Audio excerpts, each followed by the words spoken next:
All right, welcome everybody to session 58 of Descent into Fernia. Who would like to give a recap? I know it's been a while, so if people are not remembering, I can get into it. So what I do remember is we left the vehicle behind and we left Trebek and Walla Walla to guard the vehicle. I took the potions of healing and elixir of health from Trebek just in case we need it. We were trekking up this mountain. We had to do, I don't remember exactly what happened with the skill checks at this point, but we did have to do skill checks to see how well we were advancing up the mountain, as well as the non-fire resistant among us had to make checks to see if we were getting exhausted. And at least my character did get one level of exhaustion from that. We then came to like some little crag within the mountain where I don't remember how they were described, but in my head, we were attacked by living fireballs. I don't know if they were reflavored, but that's what they seemed to be to me. No, that's exactly what they were. And I remember beating them, and I don't remember how far we had moved from there before we had to roll initiative again, or what is attacking us now. And we haven't really figured out who has the coin, so we have to do that. What if we forgot and we have to go back? back on the mountain. The little known third of fourth book of Lord of the Rings when they had to go back and pick up the ring because they left it in Rivendell. Yeah, so who wants to carry the coin? I don't think anybody does. Yeah, I'm unfamiliar. What are the effects that you were talking about? Yeah, I don't think we know. That's the scariest part. Oh, okay. We don't know. Okay. That's even worse. Okay. So Frank, for your benefit, when they found the fiend coin, and just so you know what a fiend coin is, it's essentially when a very powerful fiend dies, it leaves behind a fiend coin. Okay. And a fiend coin is essentially a distilled essence of that fiend's intellect and powers. And so a fiend coin is very valuable because a fiend can absorb that coin into them, and then they undergo a process called ascension, which elevates their powers and intellect, and they also gain the memories of the previous fiend. Now, in terms of how it interacts with mortals, when the group found it, it was in the center of a pool of demon ichor, which is essentially the viscera of demons. And Lux grabbed it, and then the fiend within the coin, their essence, essentially took over Lux and enveloped her in the demon ichor and fought the party. Oh, that sounds nice. Yeah. And so it has been in the chest in the demon grinder, which is made of a sufficient thickness of iron that it has been blocking the influence of the coin. But without that, you would have heard the coin calling out to you, trying to convince you to take it up and gain its power. Okay. How big is the chest that it's in? Can remind me. Is it like a small chest, or is it like a? It's like a pretty large size cupboard, because it's not only containing the fiend coin, but it also has a spot where the bone staff was being held, and Yeah, so it's sufficiently large. It's meant to be used as an armory. So Gotcha. it's built to be able to hold weapons and armor.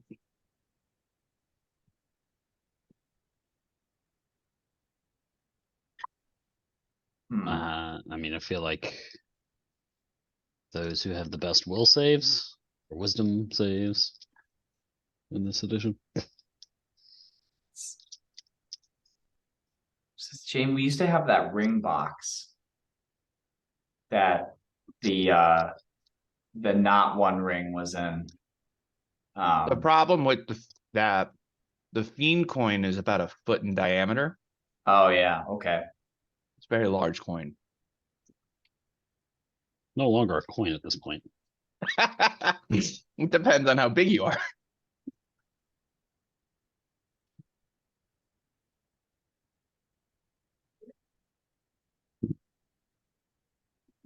The platter.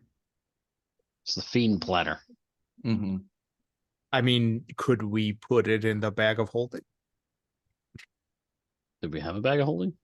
I thought it isn't that how you Lux took care of that sand thing?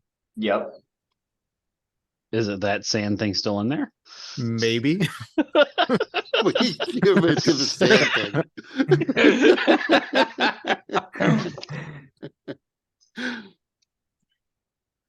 Oh my god.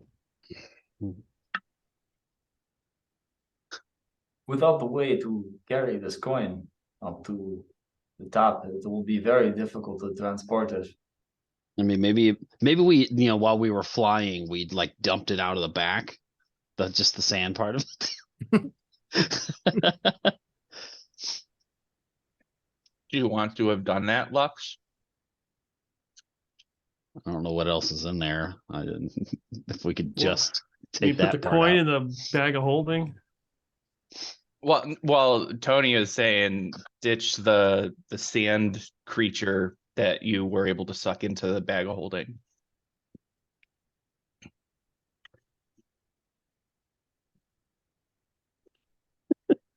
I think Tony's worried about the interaction with the soul coin and that thing. What's there to worry about? Be fine. Just a jazzed up sand monster. It's fine. Pocket sand plus. Yeah. You've upgraded your pocket sand.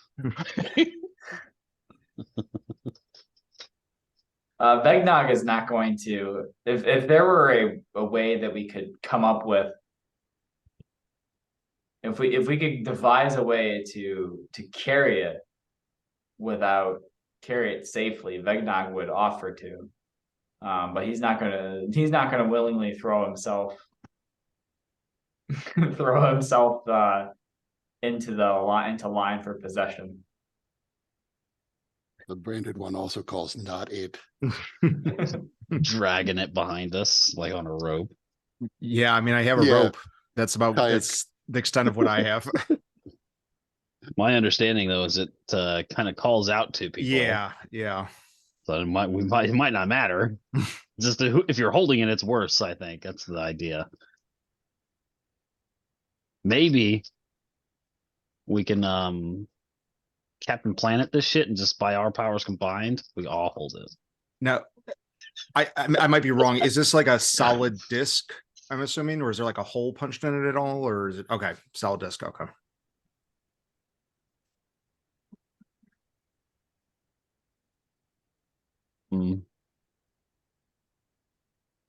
I mean, it's like have an empty bag, like backpack, right? Tie that rope around the straps of that bag and drag it. Just like swing it up the mountain as we go. Yeah. Does anyone have a staff? Can we hockey puck it up the mountain? Well, if there is a staff, we could do like the hobo stick, right? Oh The yeah. stick and bindle. Yeah. I do have a wooden staff. Yeah. I do want to remind you guys that prior to climbing up the mountain, there was an acid rainstorm. So if you were to drag it with rope behind you, some of that acid is still there and may eat through the rope. Okay. You could just forget about that part. But I don't want I think bag of holding is probably best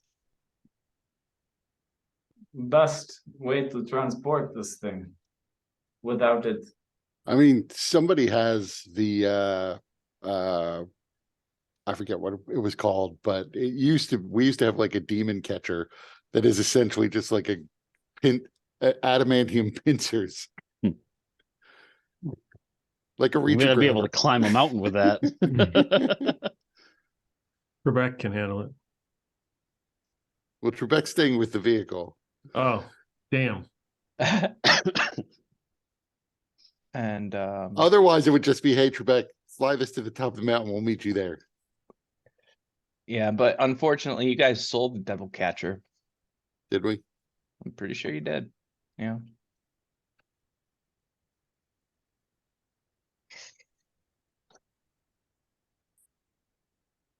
Still, there was another adamantium rod somebody had. I don't remember what we have anymore. Yeah, I Lux have mine. has an expandable adamantine rod. That's like a quarter staff. Or at least I think Lux has it. Yeah, yeah. Can we brand it? Can we hit it with a branding iron? Would that weaken it?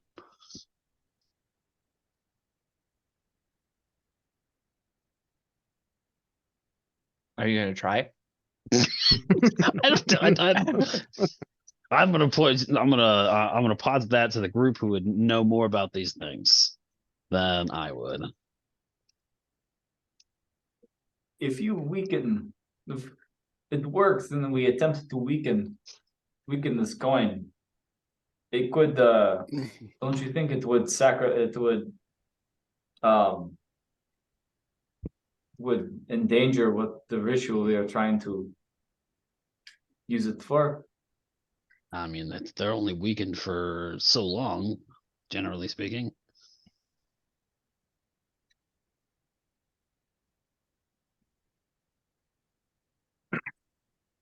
I don't know. I don't know if it's a fucking coin, a fucking wicked coin, but I don't know if it'll even work. It's supposed to work on fiends and shit. It's a fiend coin. I don't know unless So- somebody had like a levitate to levitate it up the mountain, but Yeah, who might- would have thought Just that get there the- would be an in-game use for Tensor's floating disk? Yeah, I was gonna say a fucking floating disc, dude. It'd be amazing for this.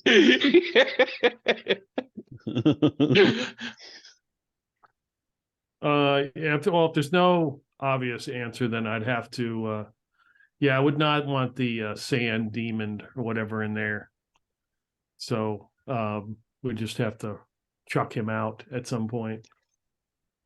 So I guess the question is, would you have considered that when you were flying with its Popsipalatal, or is that something that is now just occurring to you as you need to scale the mountain and need to see if you can just ditch it as is? Well, right. If you're going to ditch it, then you should dump it outside the vehicle and people can man all of the vehicle's weapons. And if the sand comes to life, we can blast it immediately. Well, isn't there like a flowing lava river or something? There's a river of pus. Yeah, I'll just go near that and reach in, grab it, and chuck it in there. And then jump away.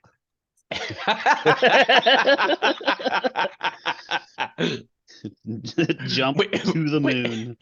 With your 300-foot jump.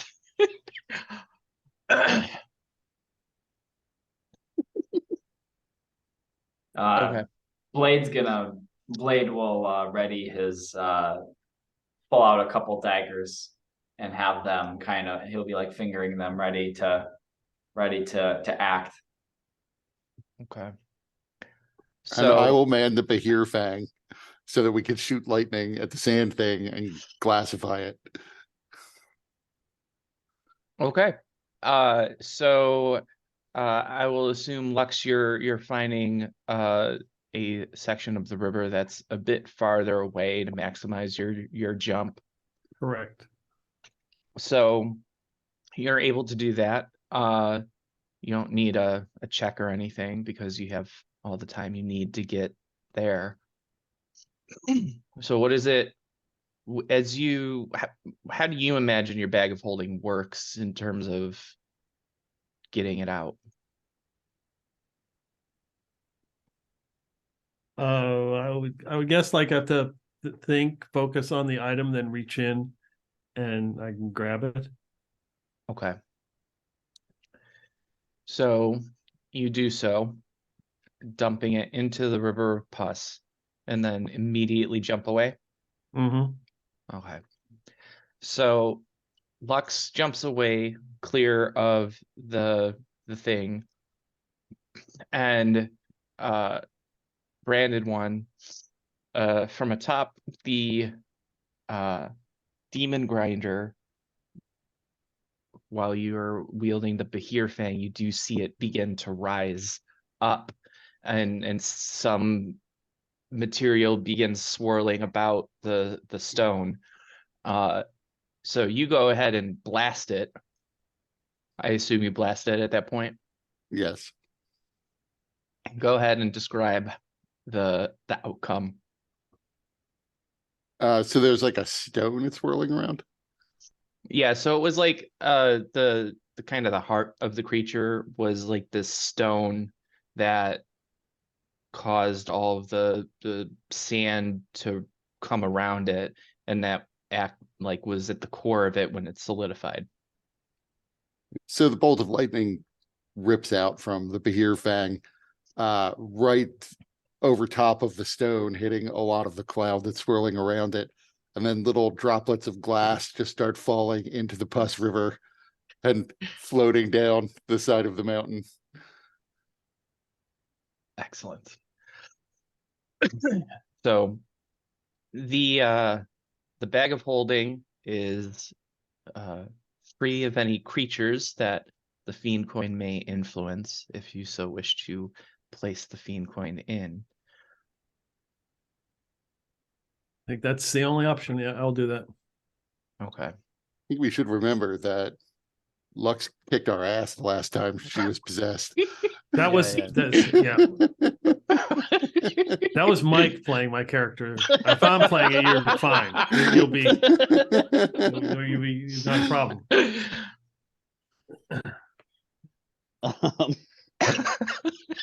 Let's take a little precaution here and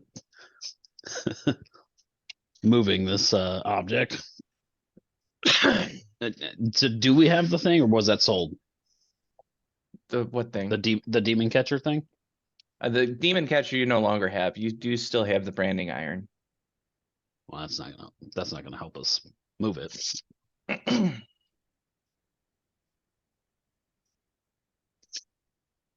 Oh, I mean, well, I Just have give it me in the a bunch of bag of cloth. holding.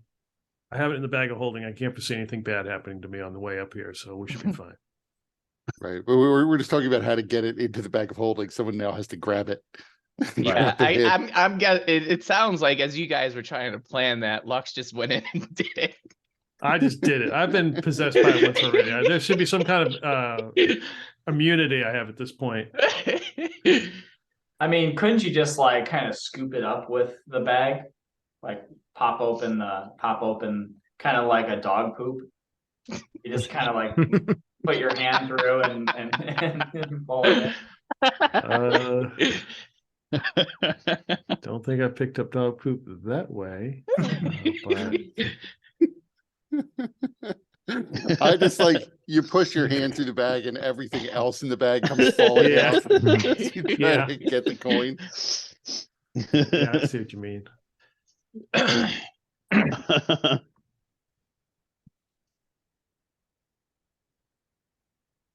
Well, roll a wisdom save. So we can't open. Isn't it in a box, right? It's in the large chest in the demon grinder. I was just gonna wrap up my hands otherwise if you don't do anything. So can that box be moved, or is it like bolted down or something, or is it huge? It's bolted and it's also very large.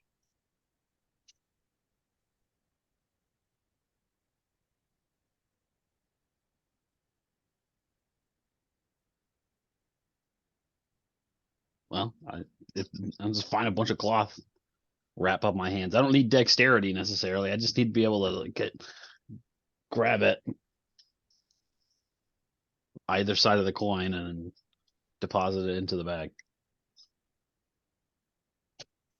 Okay. So that's what that's what you're doing?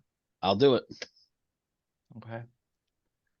So you wrap your hands as much cloth as I can get, and to whatever God or higher power or perhaps yourself, you begin to pray, and I'll just prepare myself to shake it off. As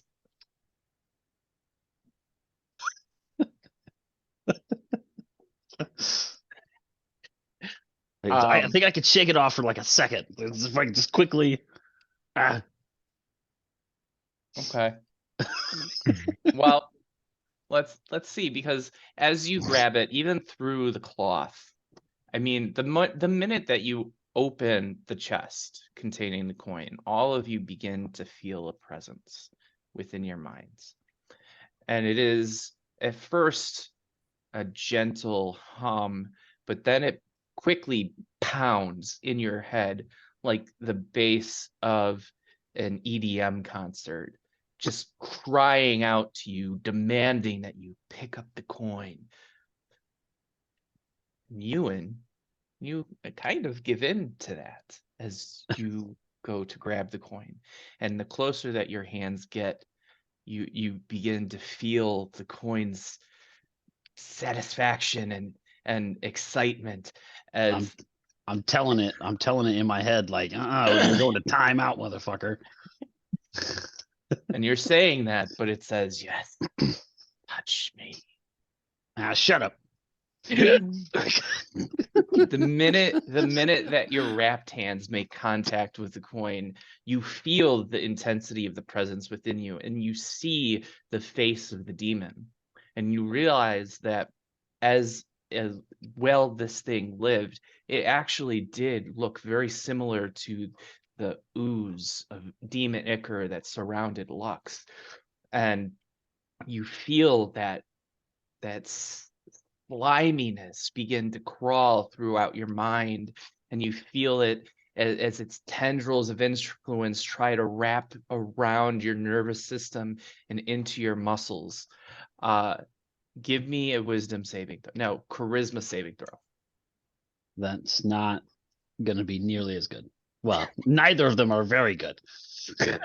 All right. Charisma saving throw. Come on, baby. Well, Come on, T Swift. You got this.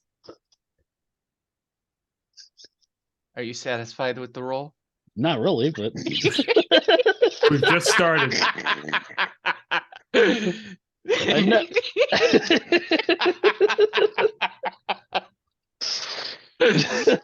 Listen, I can't allow myself to use it on the first roll. I mean, come on. And that's how he lost the lottery. To be fair, like that's there's a decent chance that you're gonna roll worse if you re-roll that. So. I know. I only get a +1. Like, it's not gonna improve very much. I gotta use these on the things that I can win on. Yeah, I'm not opposed to leveling up. Yeah, shit happens. Maybe I'm not actually in the fights up the mountain. You ready to retcon there?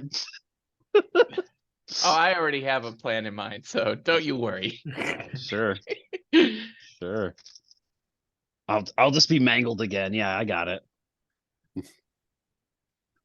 Hey, it's not a fucking crit fail, so Okay. So I'm sure it's a fail. with that, I'm taking this as your final roll. Yeah. I'll Okay. just let it be. Okay. Like I said, it's only gonna be for a fucking split goddamn second. And then I'm shake it off. Shake it off. So Really Flash should have just feature. used a magazine and had somebody sweep it up onto the magazine. Jump it in. As far as any of you can tell, there is no effect. Coin goes into the bag. Now, whether that's in fact what happened, we'll have to wait and see. And then I shake it off. I see the ability. I've read it. Yeah, you just won 1 million nightmares.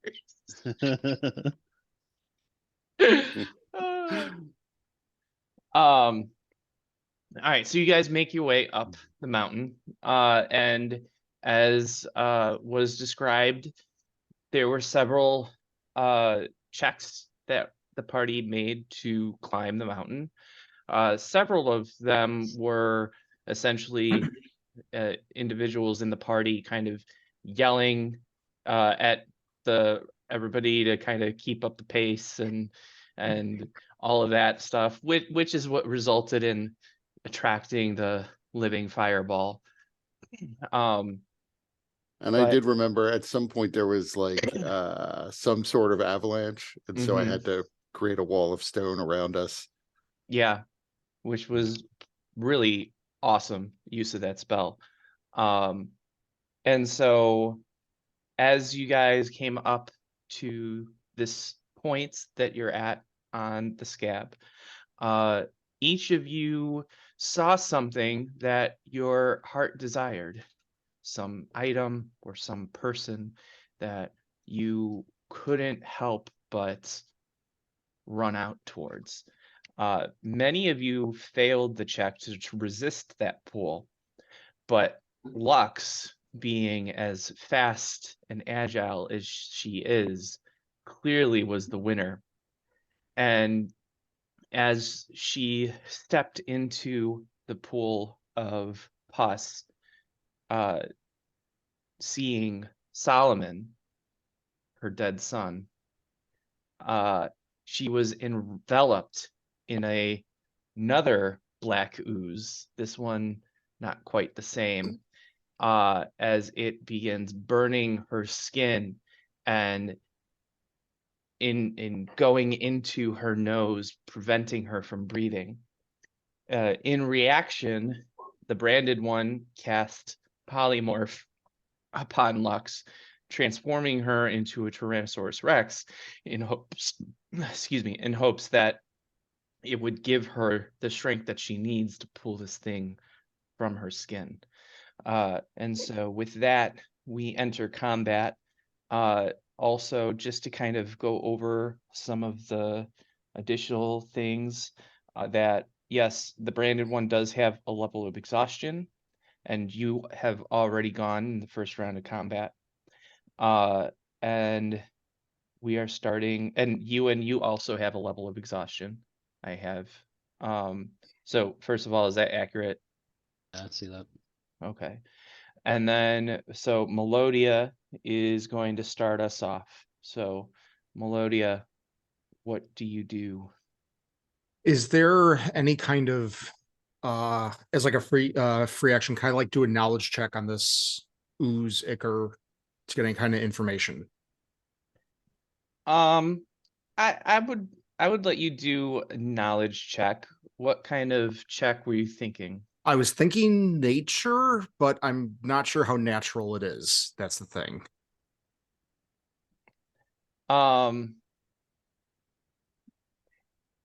Yeah, there's not really I mean, there's a couple of similar things that you might find in nature in terms of oozes, like, ochre jellies or whatever. Yeah, okay. But there are enough differences that you immediately know that it's not a natural creature as those might be.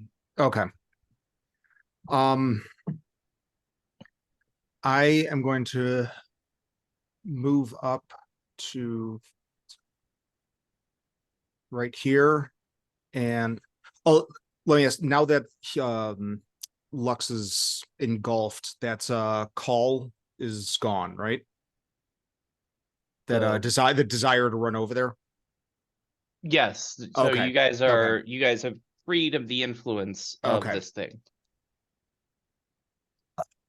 I think all I can do is take a shot. I'm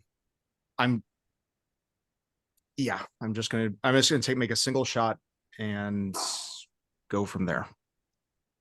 Okay. All right. So you hit. The arrow embeds itself into Lux's hide as the damage is split between Lux and the ooze. Okay. So the ooze will take the lion's share. So it'll take 4, Lux, you take 3.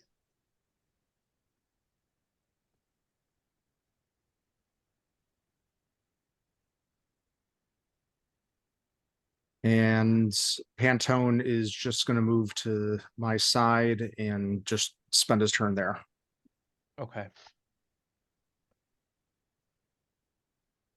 Anything else you're doing? Nope. All right. So Branded one, you've already gone. Lux, you're up. Monster on deck. Blade in the hole.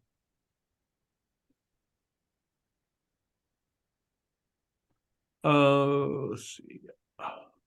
I'm going to attempt to get out of the ooze. Okay. So let's see.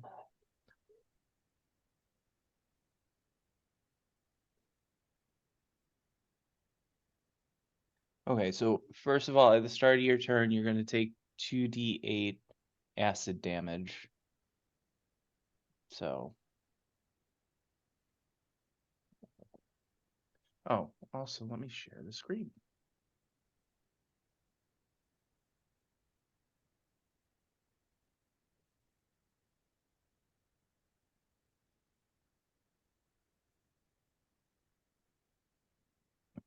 Okay. So you're taking 2d8 acid damage, so 7 acid damage. And then you can give me a strength or athletics check. Okay.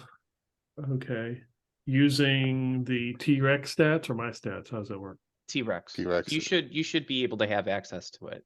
If you should see it in the at the top of the journal. I see it. Okay. And you should have control of the token as well. Okay. Do you want to use an action point? Yeah, I don't want to critically fail and fall into it and then Okay. Okay. Nope. So Lux, you pull and tear at this black ooze, but it is not giving way. It is burrowing further into your skin, and you can feel it wrapping and pushing into your nose. So you're still suffocating at this point.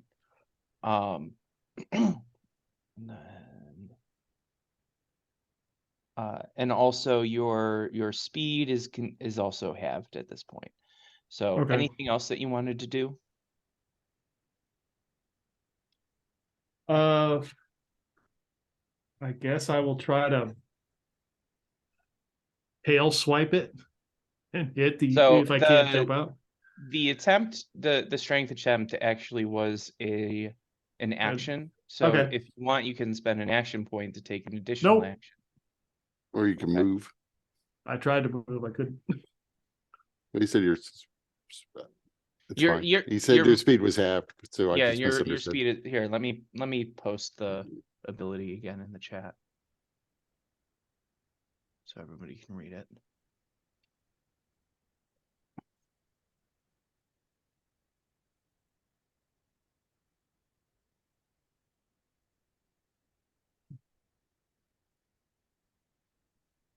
Anything else you want to do? No, that's it. So you can still move.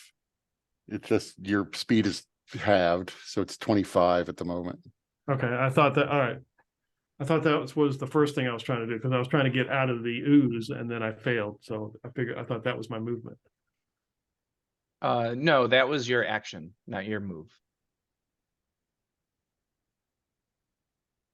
Okay, I will move to get out of the acid. Okay. The goo. Okay. Can you move the token?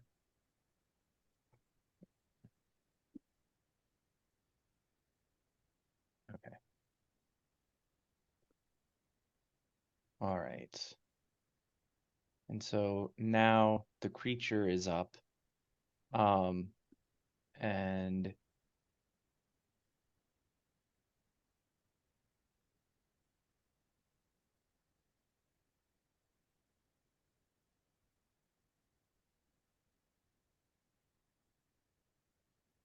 it is going to make 2 attacks against you, Lux, as it continues to attempt to wrap around you. So they'll have it has advantage on these attack rolls. Miss. 19 hit. 13 hits. I'm a T-Rex. Oh, that's right. Okay. So you 29 take, and 26. yeah.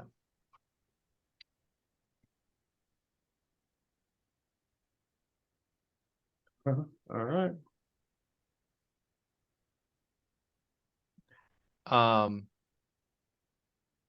And then Blade. Oops, sorry, my mistake.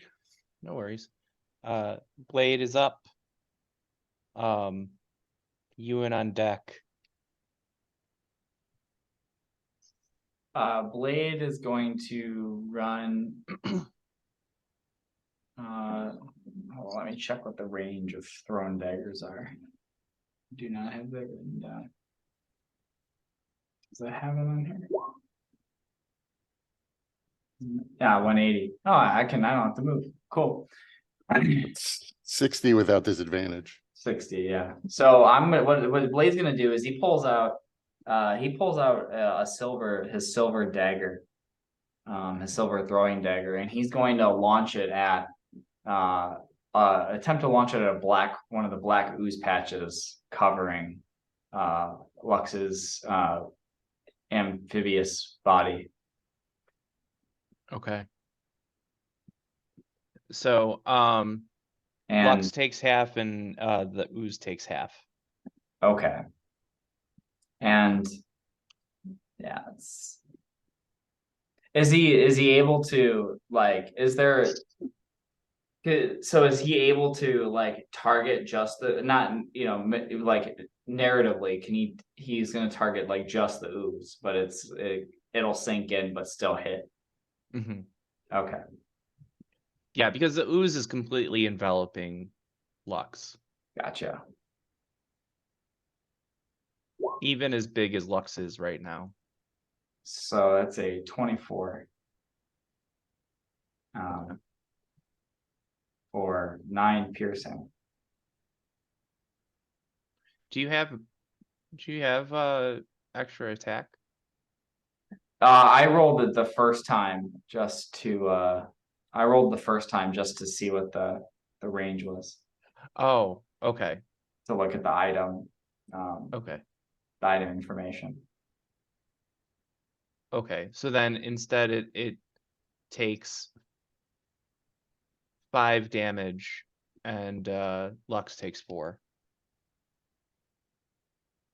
And the dagger shimmers after it hits and reappears in Vegnok's hand, or sorry, Blade's hand. Okay. And I'm gonna use my bonus action to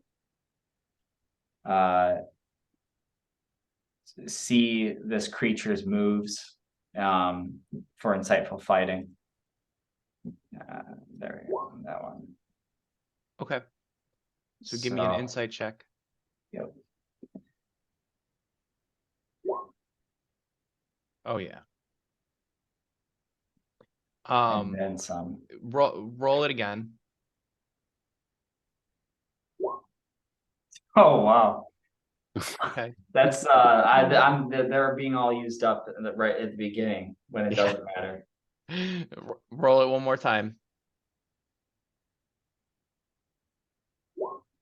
Okay. So your insightful fighting is so precise that on your attacks, not only will you be able to target just the ooze, despite the fact that it's covering Lux, but you'll also, when you do sneak attack, you'll have 1 additional damage die that you can add to it. Nice. Blade smirks. I've got to, you bastard. And that's Michael bullshit. It didn't die immediately.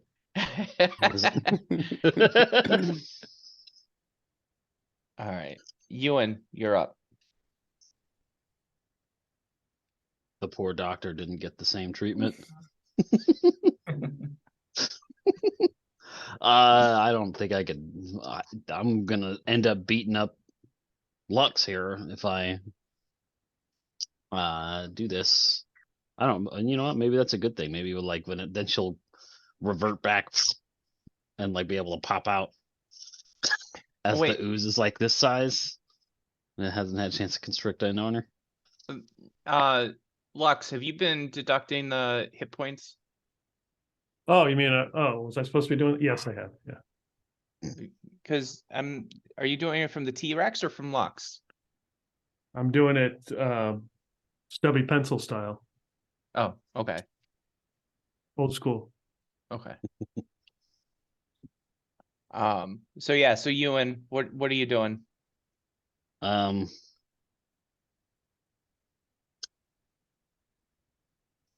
Guess I don't know. I guess I'll just fucking throw a boomerang. I don't want to get too close. Don't necessarily want it to hop onto me. Double check. I think my range on the boomerang is 60 feet, so I'll just toss it. And then if it knocks Lux out of the form, then again, maybe she'll revert back quicker than the ooze closes in and she can hop out of it.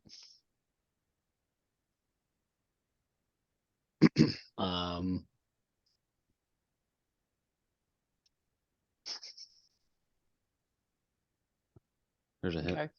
That is a hit. And that is also a hit.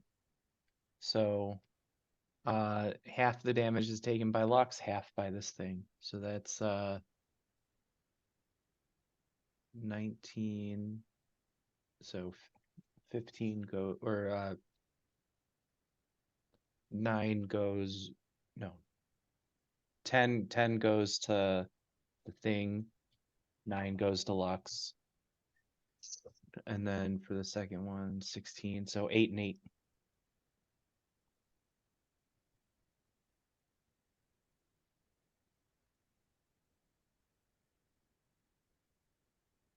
Anything else you're doing? No, no, that's it. Okay. So, as you guys are fighting, you see a bubbling in the lake of pus, and slowly rising from the pus is a humanoid-looking creature that is covered in massive tumors. And it is wearing clothes, but the clothes are torn and hanging limply off of its form, and its skin is a sickly green with tufts of hair coming out from its head, and it lumbers toward the group, being attracted by all of what's going on. There it is, and so that you guys can see it. It is a pus demon. Yep, pretty much. Don't let it touch you. And you can hear it moan as it lumbers forward.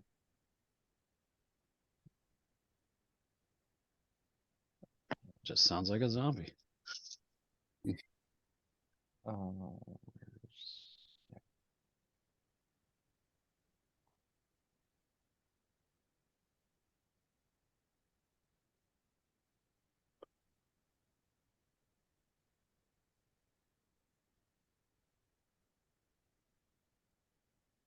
Yeah, that's where it's gonna go.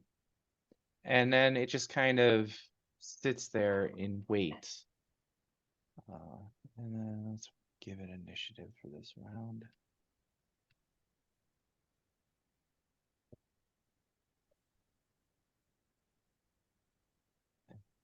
Lower them humans.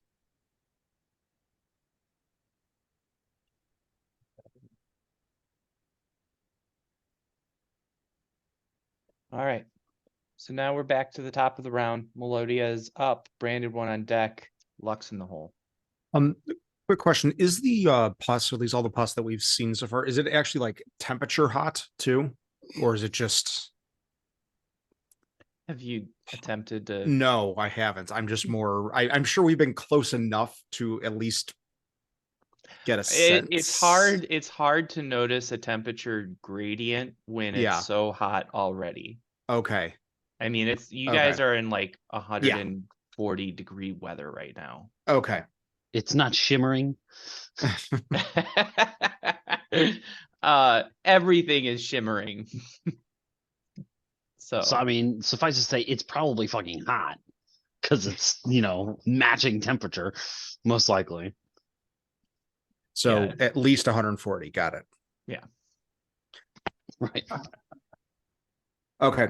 Melodia is going to take a couple steps back and is going to take 2 shots at the pus zombie.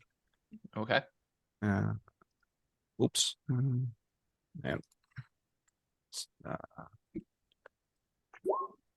one That's a hit. and 2. And that's a hit. Okay. Wait a minute. No, 13 actually misses. Okay. All right. No, 13 hits. Okay. So, awesome. And so Lux, you take 6. Oh no, I was shooting He at was the shooting at the zombie. Yeah. Oh, at the zombie. Oh, okay. Yes. Yeah. Oh, okay. I was looking at the wrong armor class then. So the first one hits, the second one misses. Okay. Okay. And then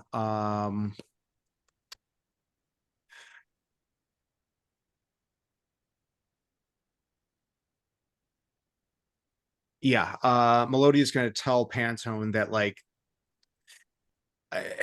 I'm viewing that Pantone's a little freaked out by this Icar stuff and is getting a little skittish, so is not jumping into the fray. So he's taking a step back. Okay. All right, Branded one, you're up. Lux on deck. Monster in the hole. So now I cast Combat Clarity on Blade. Okay.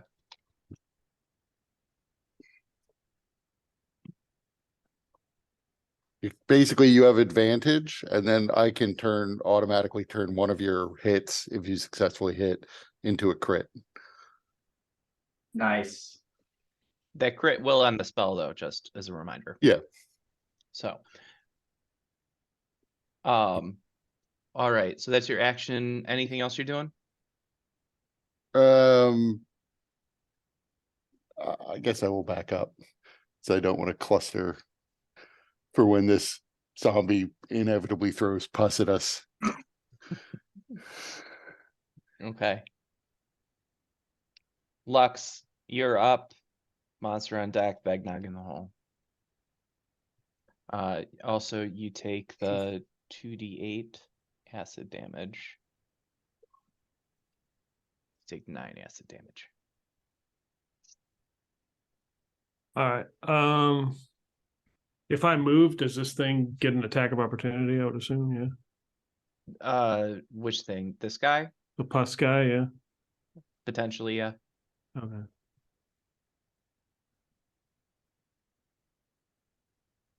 I will have to move. I got to move anyway. I guess I shouldn't assume he may have Sentinel. He does not. And he does not take the attack of opportunity.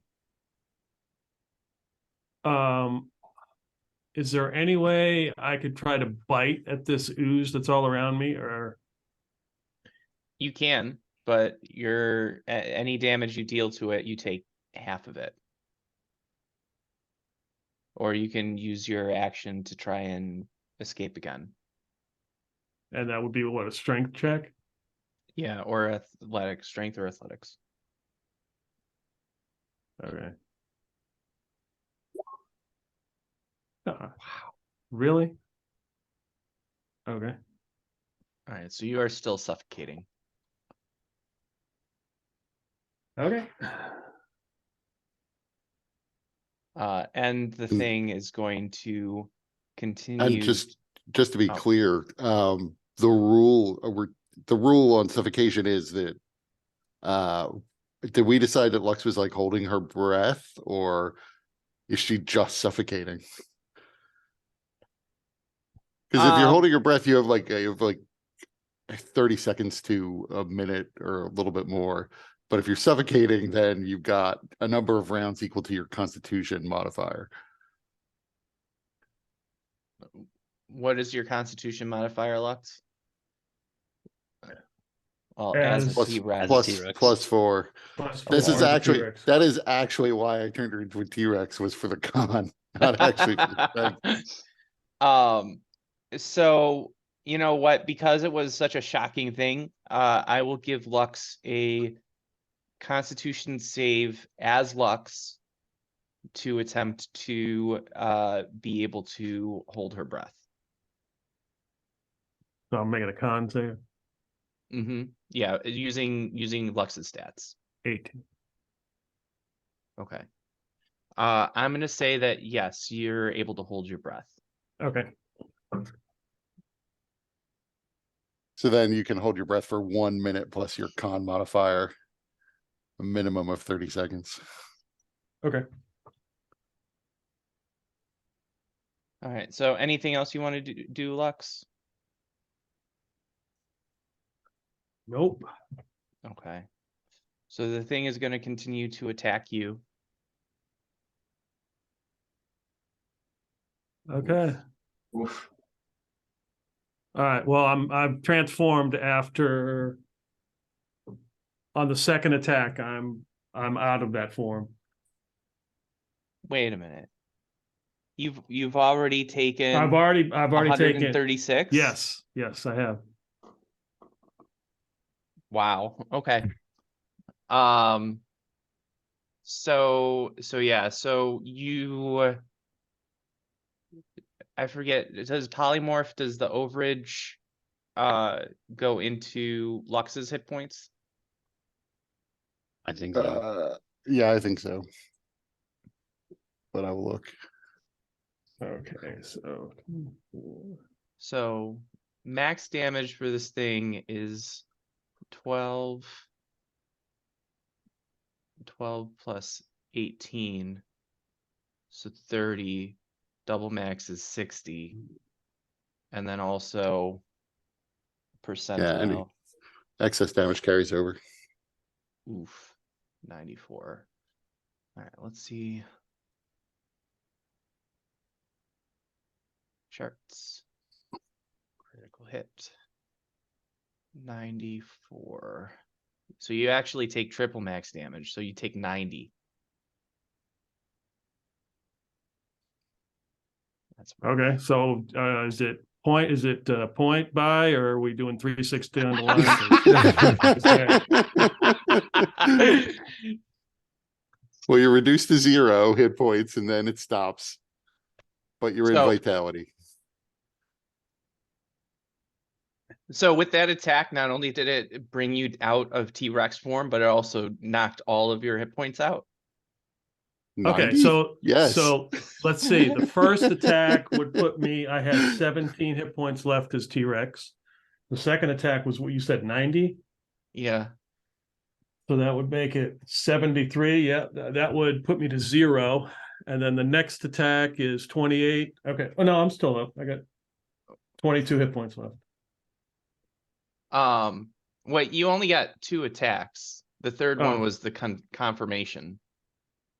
Oh, okay.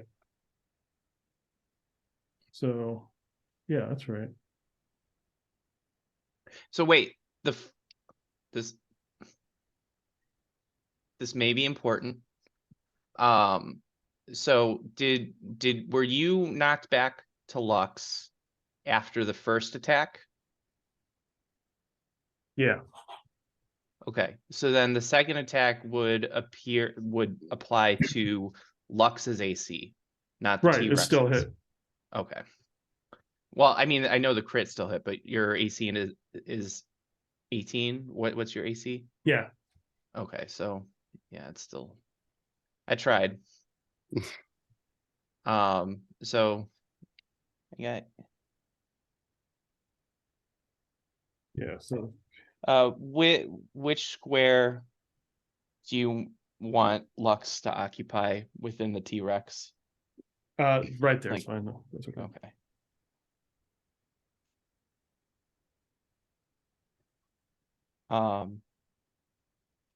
Actually, as I'm thinking about it, that would have happened anyway, because that polymorph is a concentration spell, right, Kurt? Yeah, you're right. I forgot about that. So, Oh no. but wait a that's fine.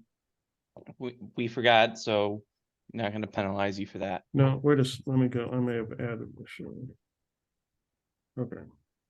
So I had 17 hit points on the second attack as T-Rex. So the 17. All right. That leaves it with 73 hit point, 73 damage against Lux. So that would put me to 0. Right. Okay. Okay. So you're At vitality. Yeah. you're staggered now. Okay.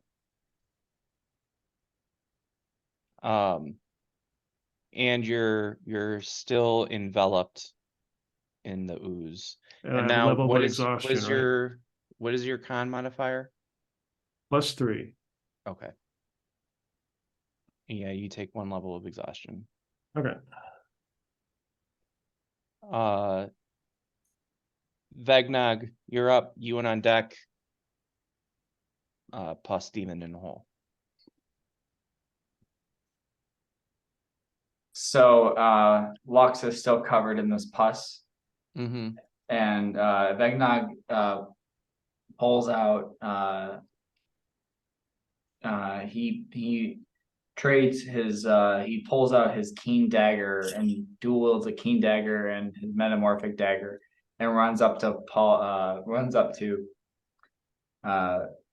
Lux and begins expertly trying to sigh like expertly just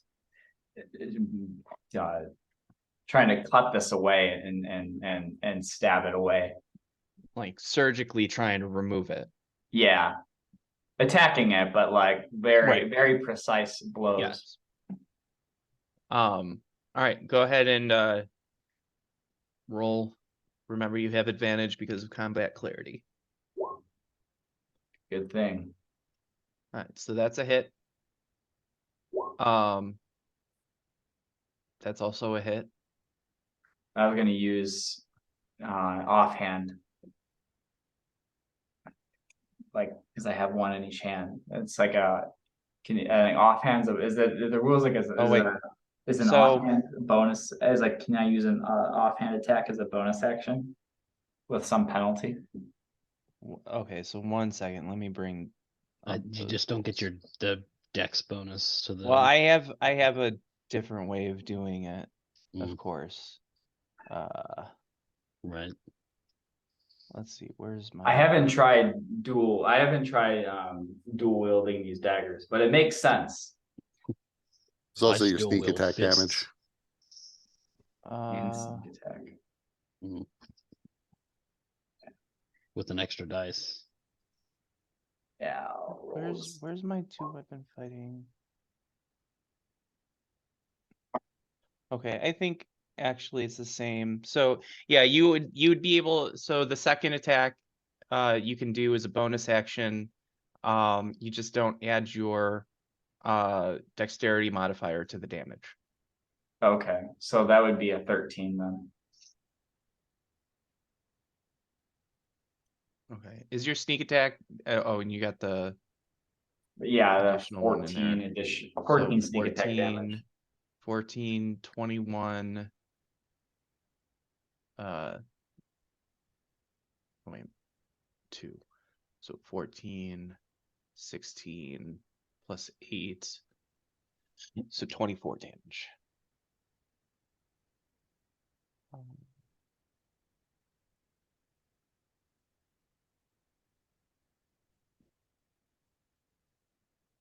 And none of that goes to Lux because of Blade's awesome rolls. Yeah, I imagine Blaze just like he's like slicing through it and just like flinging, like kind of flinging this ooze off the tip of his blade, and flinging it away and just and like kind of trying to take chunks out of this thing. Maybe eventually seeing Lux's skin. All right, Ewan, you're up. Monster on deck, Melodia in the hole. Well, was my theory true? What theory? I guess not if it died on its turn, the ooze. My hope was that Lux would come out as it like, since she was being enveloped as a large creature. When she gets knocked out, and then the ooze is still kind of lingering and has to bring itself back in. Oh. Nah. So that I could hurt the ooze and not Lux. All right. Then here's what I'm gonna do then. I'm gonna approach and help Lux. Okay. Either I could do it for like try and peel the shit off of her myself or something. I don't know. I mean, I would let you use your action to attempt to rip it off of her. then I shall. So that's a strength or athletics check. I forgot that I have disadvantage on these things. So good luck. Good luck to me. Fucking. All right. Athletics. Here we go. Yeah. Okay. It's okay. If you didn't have advantage, it would have been the success, but it's not. Is it my whole action or It's your whole multi-attack? action. Multi-attack, but probably not. Yeah, it's not a grapple. I don't know. Yeah, I guess I can't spot a opening to try and punch. And I think I got to punch first to do that. Anyway, yeah, I'm all right. I'm done. Okay. All right. So, this monster begins moving.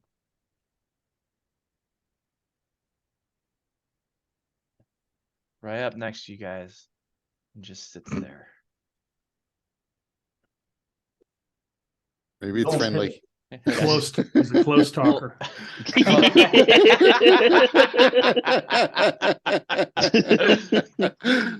Melodia, you're up. Brandon, one on deck. Lux in the hole. Back off, you freak.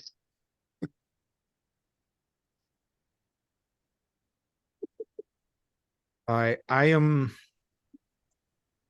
I'm gonna move right here, and I'm gonna attempt to pull the Icar off as well.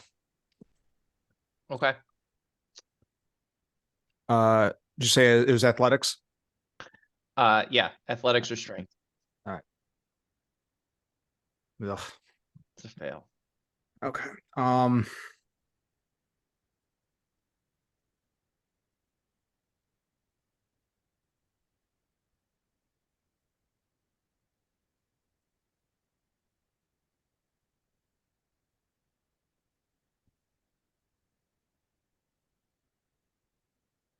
know what I want to do with Pantone, but I know what's going to happen if I do it. So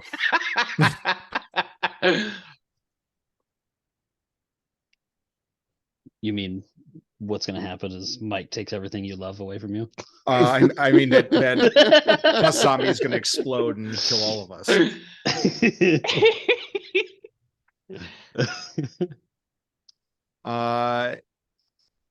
Pantone is going to take to the air. He's going to start flying, and he's going to fly up to here. Okay. How do I put those little icons on again? So if you hover over the token, there should be You a have to little click on the token. or yeah, click on the token. There's a Oh, little yeah, I see it. Okay, circle got at the it. bottom. Yep. Got it. Thank you.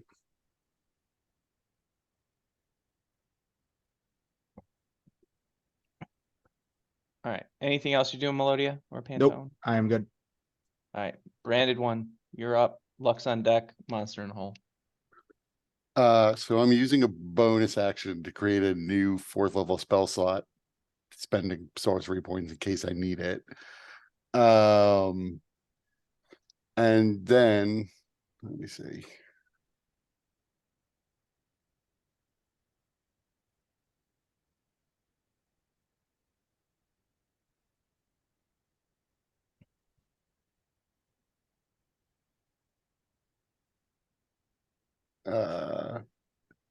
Also, I guess actually I would start this round by shaking my head as everyone bunches up around the plus zombie. I forget what it was called. Nacho zebra, something. He came at us.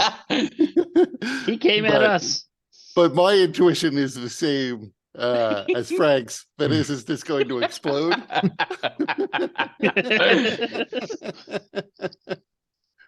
But I'm gonna then shoot at the pus zombie since I can't really hit that, and I'm gonna cast empowered spell. I guess I would move first to try to get a little bit of a better angle on it. 1, 2, 3, 4. There. So hopefully it doesn't have cover for me at that spot. No, it's fine. I think I hit. Roll to confirm. Nice. That is confirmed. Go ahead and roll the percentile.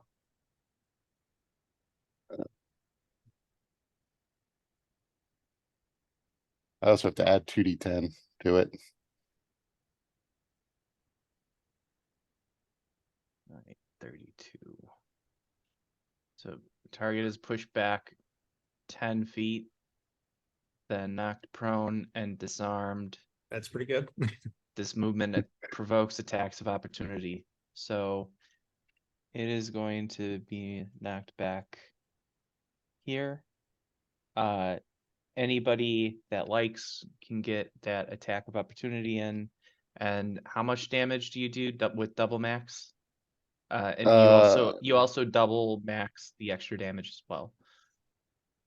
Okay, so that is does it say +5? I don't know what the +5 is.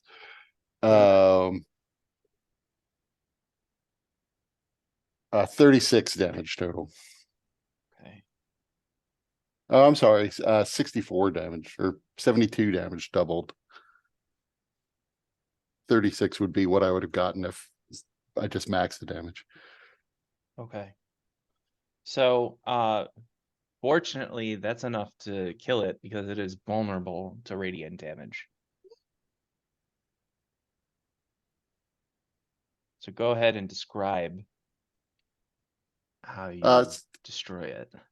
So I like to imagine the blessed flare shoots out and strikes it directly in its head, causing it to stumble back. Meanwhile, its head continues to glow with this silvery light.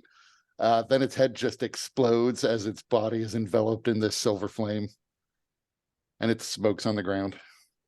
Nice. All right. So Lux, you're up. You're still covered, so you take the 2d8. He just wanted to talk. Yeah.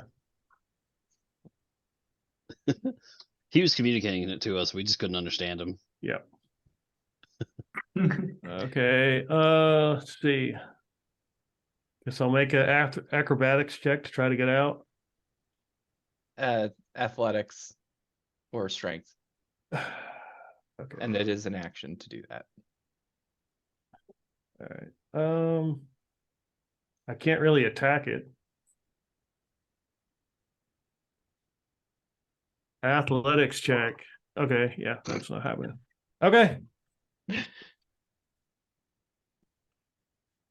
What if Lux took the help action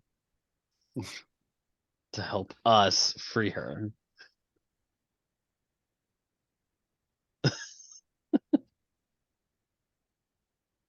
If she hadn't rolled and failed, I might consider it.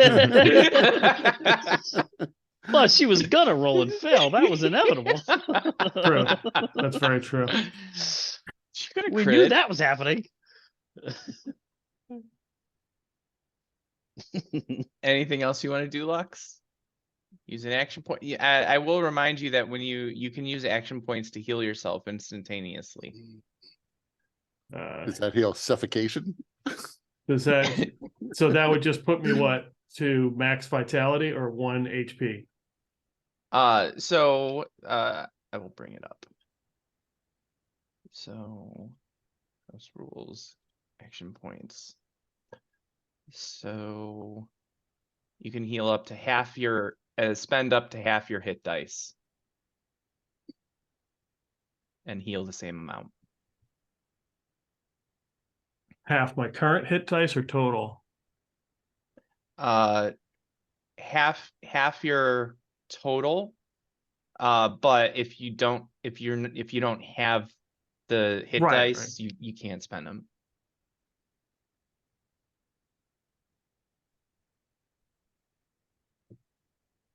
Okay, I'll do that since this is my last round anyway. So here we go. And then once, do I go into regular hit points once I get out of vitality? Yeah. Mm-hmm. Yeah, you heal anything above your normal hit. Really? Okay. All right. 1. Oh, well, thank you. Oh, look at that. Helping me out. 6. Okay, well, we have a trend. 1, 2, 3. All right, that's it. Hit the cap. Okay. I'll allow you to round up, because you guys are level 9, right? Yeah. So I'll allow you to round up, so you could roll 5 hit dice if you want. Sure. Okay. All right. Okay.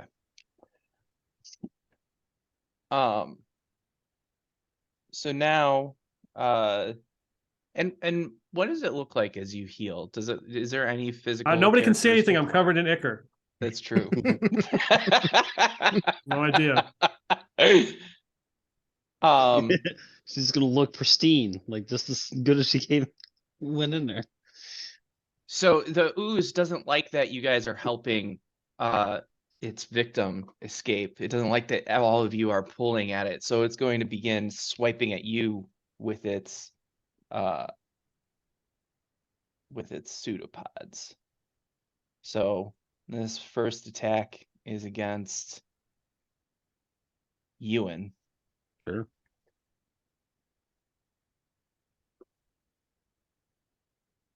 I assume a 24 hits. Yeah. And then second attack is against Vegnog.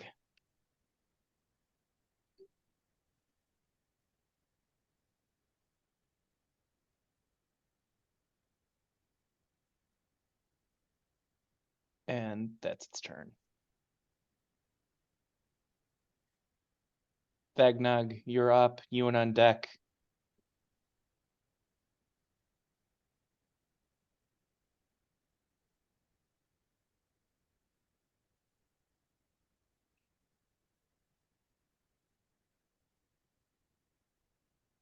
Or Blade. You're Why muted. it keeps saying that comes up Vegnog though. I'm muted. So some parts of your past never die, I guess. All right, changed.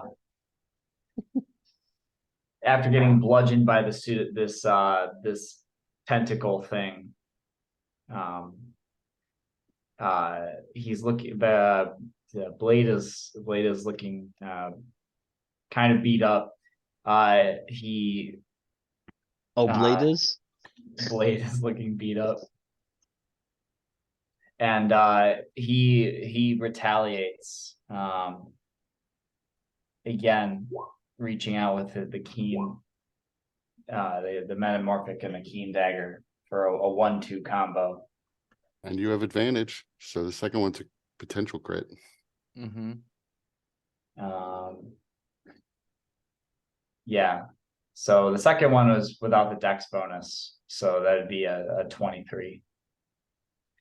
No, it's only your damage that doesn't get your dex bonus. Oh, I see. Gotcha. But you should roll to confirm the crit. For sure. Yeah, it's this one. Double crit. You should roll to confirm again. How far does it go? Maybe the buck stops here. So I'm gonna assume because the first one hit, where you would apply your sneak attack to that first one. Yes. Sneak attack. Sorry. So many buttons. Okay. And then the extra damage die. Right. And so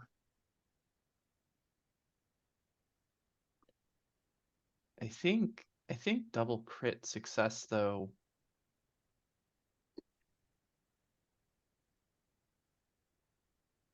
I have to solidify my rules for this, but we'll say that a double crit success is an automatic kill for most things. Not all things, but most things. So go ahead and describe how you destroy this thing. Begnog's swiping at it and picking away pieces, just like very quickly, you see ooze just kind of flinging behind him. All of a sudden, with his offhand, he catches something hard, and the whole ooze shudders, and as he rips it away, it pulls just like a giant string, and trying to hang on to Lux, it eventually with its pseudopods, it eventually lets go, and he flings it back. Blade flings it back, and Lux is now freed of this ooze enveloping it, and it's laying there on the ground, fading into the cracks on this volcano or Puscano or whatever the hell.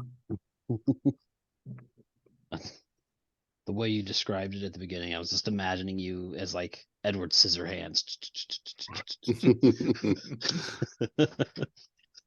Yeah, he looked very focused. Like he is like kind of like a craftsman at work. Like didn't say a word, didn't change his demeanor. It was just like a, just very focused very focused on the job.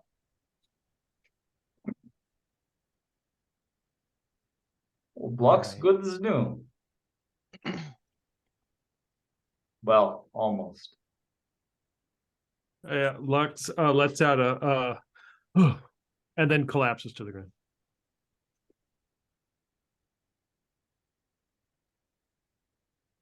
Medic. Blade will try to catch her, and at least set her down gently. Okay. You're able to do that. You don't need to check for it.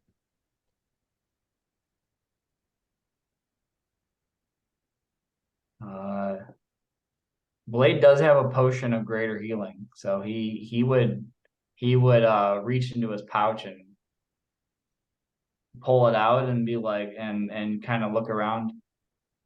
Should I use this? Or does anybody else have the ability to bring her back? I have a small healing potion or a small healing spell, but that's about it. I want to save that. Yeah.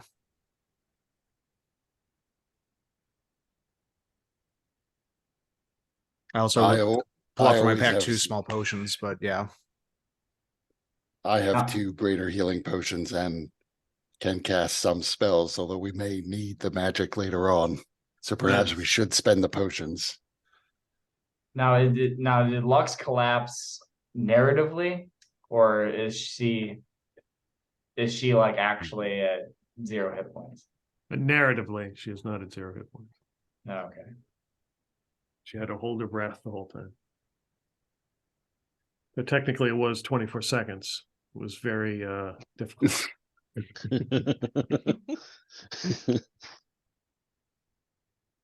And most of that time she had a brain the size of a walnut. So So not much has changed. Lux, can you stand? Yes. So how bad do people look?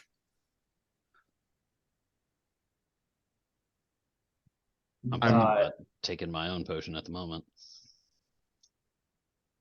Blade's looking pretty beat up. He took he's about half health. I'm at a third. Melodia and Pantone are fine. So does anyone want to spend hit dice or If I had any. I will cast Cure Wounds on Melodia first. Well, no, I don't need any. Sorry, not Melodia, on Yeah. Lux. It's just some extra healing. Yeah. Thank you for healing my 5 hit points. Yes. Staring at Lux as I do it with a fuck you look.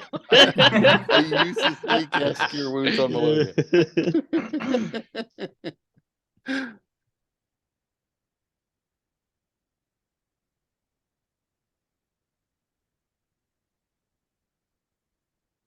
It's a good potion for me. Oh, okay. Yeah. So 11 hit points. Right. Okay.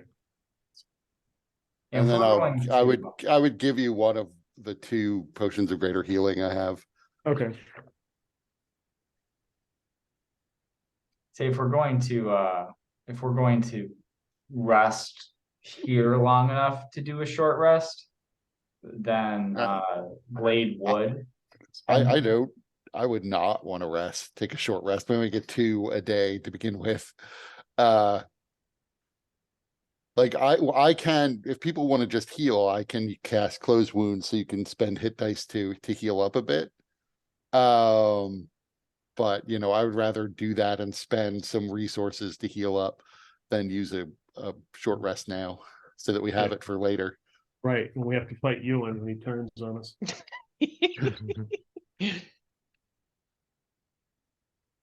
All right, well then the Blade's gonna down his potion of greater healing.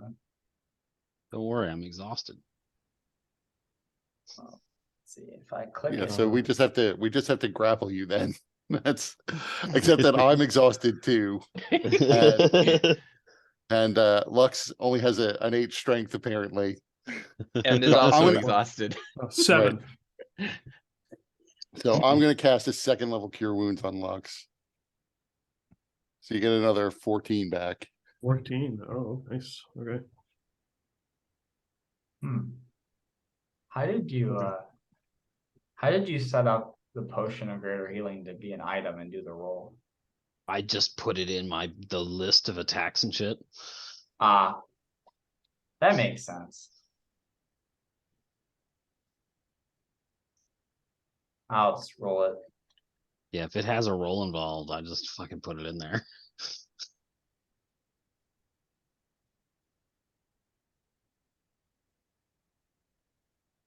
No, it's okay.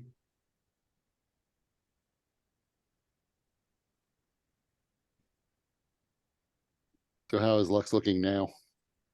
Yeah, I'm 2/3. I'm fine.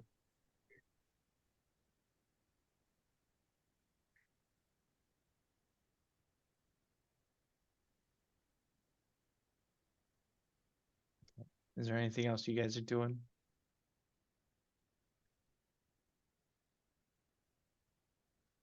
I mean, then I would say you should probably might as well use the potion. Like, cause I hand you the potion expecting you to drink it, and I guess you Okay. pocket it.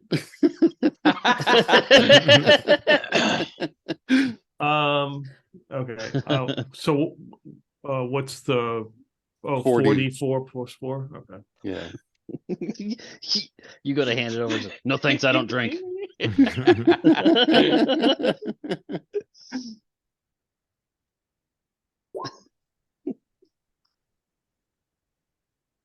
So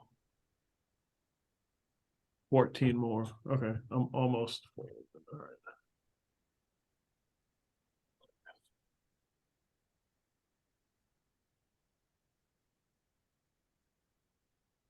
Okay.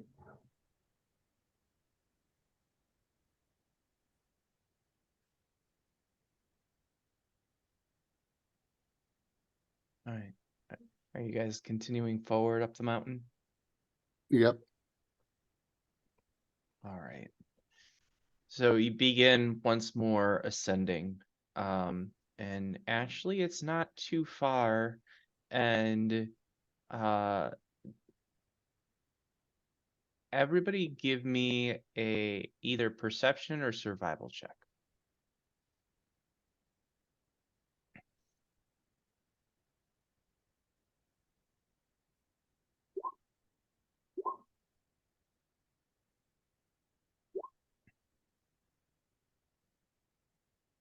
Okay. I'm at So- disadvantage, by the way. So All right.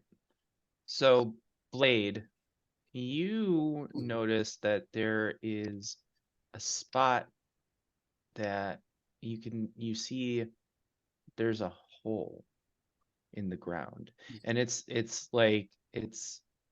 not like the normal cracks and crags that you've been seeing.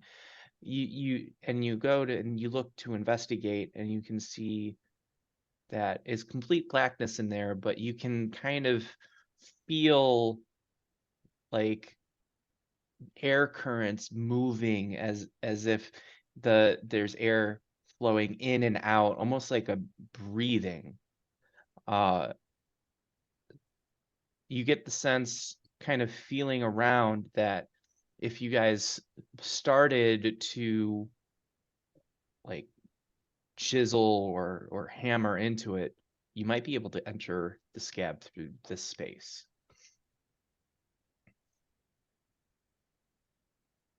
We found an unclogged pore.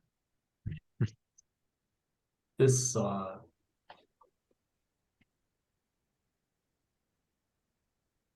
yeah, can you remind me, like, I know we're up here to do the ritual. Was there like, did we know like what we were looking for? So you knew that the scab, the way that it's constructed, We had to like get is to the top. right. I mean, it's almost like it's a mountain, right? Right, right. It's very difficult to dig and tunnel through. But you were informed that the top of the scab is much more, because the scab is hollow, but access is easier from the top, where Oh. the space, the kind of the material of the scab is thinner.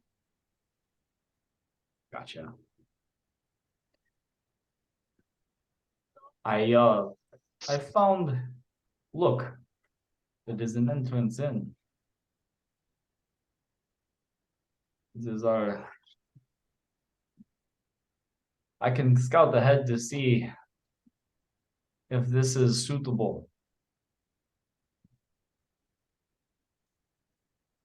Instead of climbing higher exposed. How big is this opening? About the size of a fist. You would need to do work to open it up, but it's doable here. I But we will can- not be entering this until we until we rip it open. So Well, I mean, yeah, we can start doing that if somebody wants to maybe scope the area around. Maybe there's a bigger one around here. Yeah, I'll start exploring the area around. All right, he's got a shovel.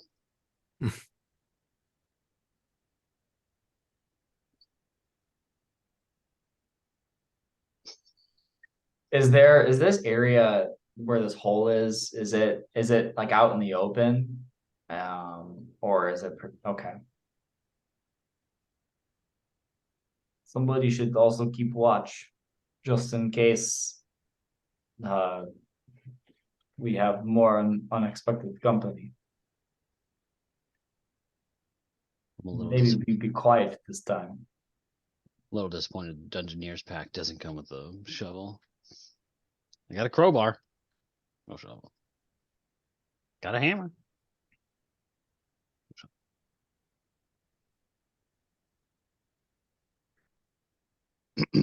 Yeah, I mean,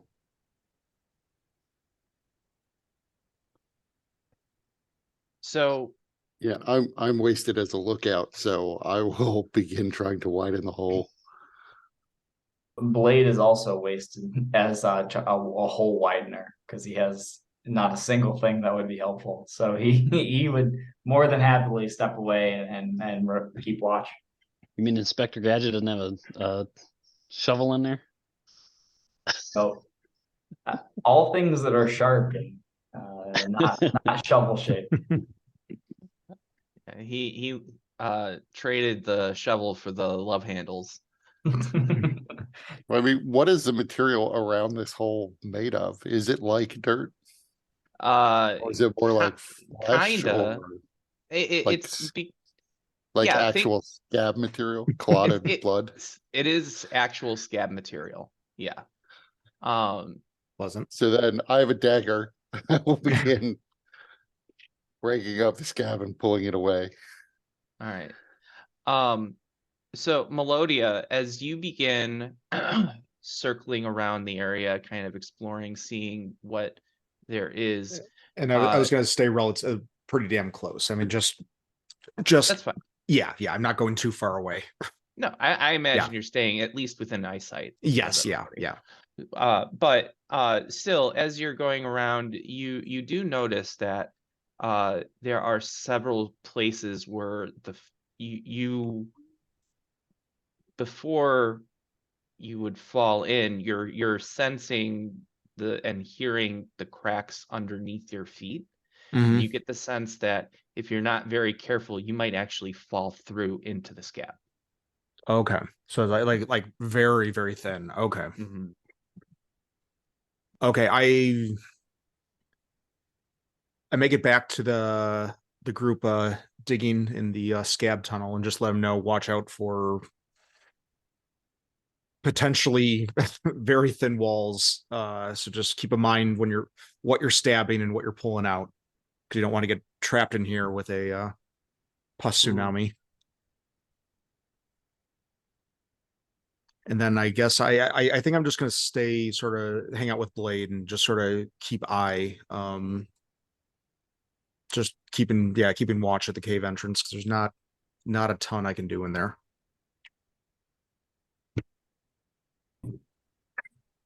Could we fashion like?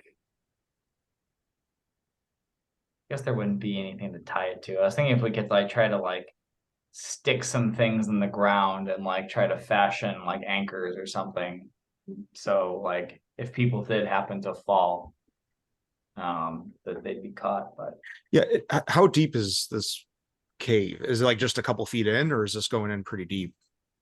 So from what you can see, it goes fairly far. I mean, it's Okay. pitch dark in there, so and the hole is still fairly small unless you guys start really working at it. Okay. And in which case, once you open it up a bit, you might be able to drop a torch down or whatever to see how far down it is, and Is it all like of a that. vertical shaft, like going straight down, or Mhm. okay? Well, do we have means of even descending this if we open it up? I think you guys have rope, right? yeah, we've got Yeah. With some, yeah, okay, And we still have some pitons that we haven't used. okay. I've got 8 shown in my pack.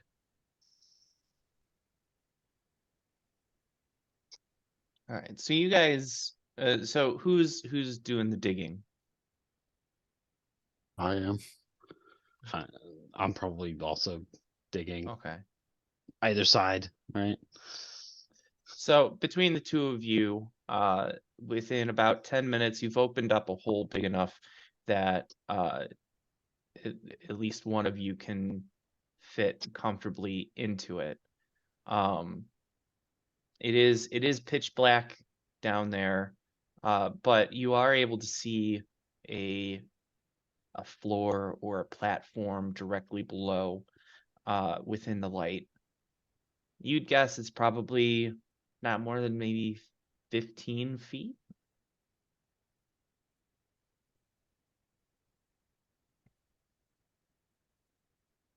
A lot of iffy language there.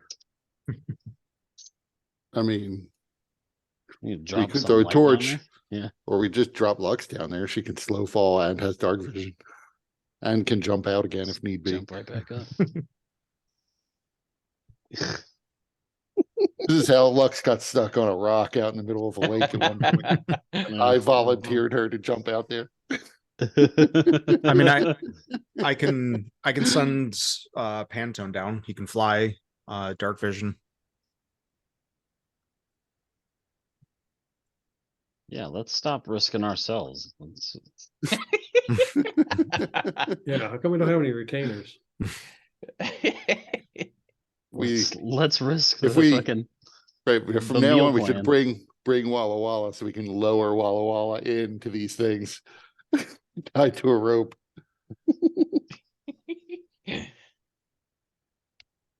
Yes. Give Walla Walla more reason to resent you.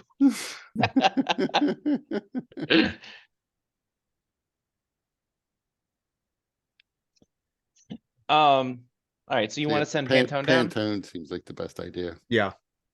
The only thing is he's, I believe, a large creature right now, so I'm not sure how that's going to fit dig it, through that fellas. hole. He's Yeah. not large yet.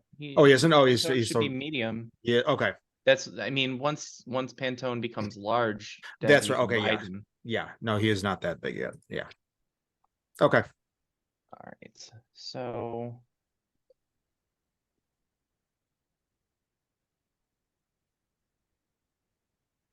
So he can fly 40 feet, and he has dark vision 60 feet.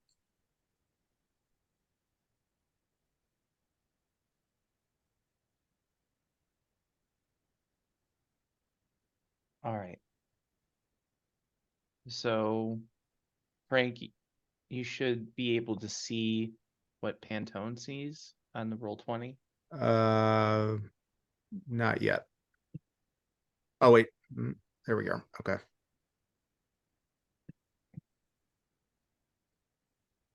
Oh. Okay.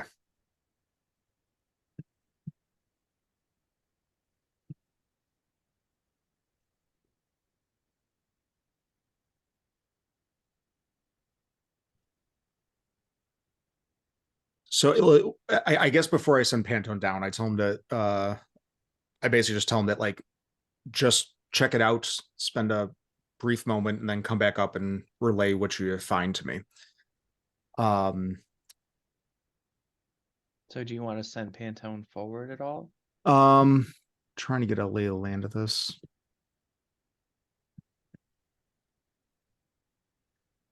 No, so I think with this, he would fly back up, and then I would tell everyone that it looks, the Pantone told me it looks like a large hallway, or a large,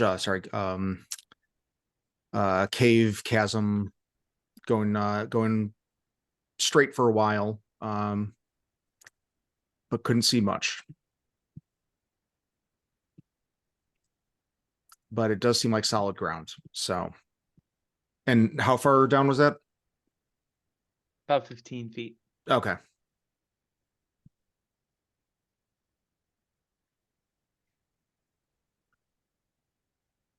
That's the case. Let me write. I'll just jump down.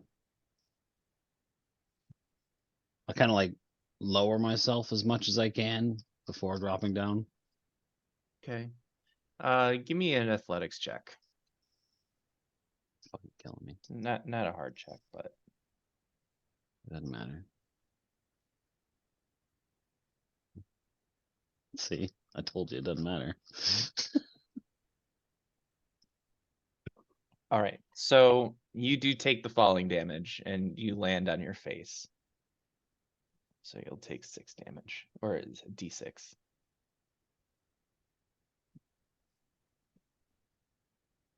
It'll be 6 damage. Oh, I'm talking myself. Wow. Okay, that's much better for you than what I rolled invisibly. Not good.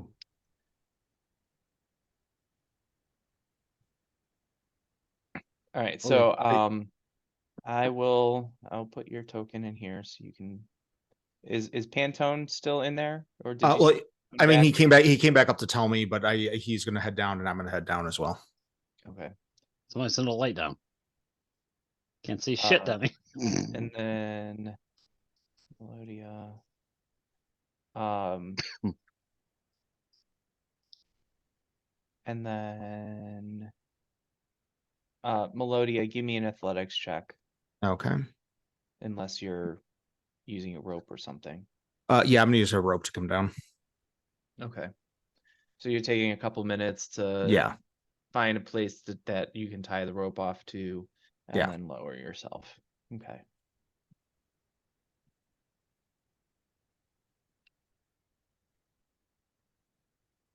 What about the rest of you? Or is anybody else going in? I'm gonna lower myself down on her rope. Unless it like magically unties like Lord of the Rings rope. Well, You could probably just use mine. I mean, yeah.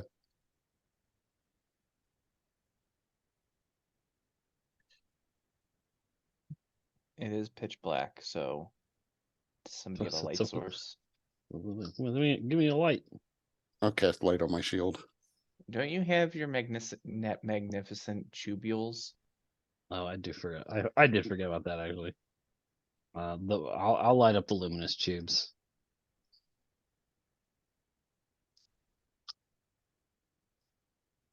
What It's is like that, a 20? rainbow effect as the light glistens through the sweat. That's 20 feet bright, 20 feet dim. Is Yeah. that right? Like Should light. be. It's just a light spell, yeah.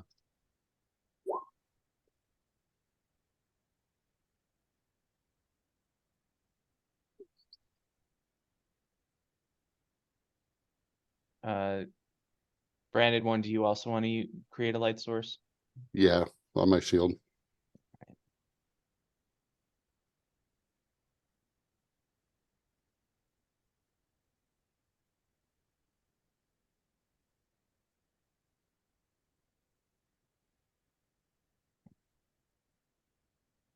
When the rope stops moving, Blade will start going down, repelling.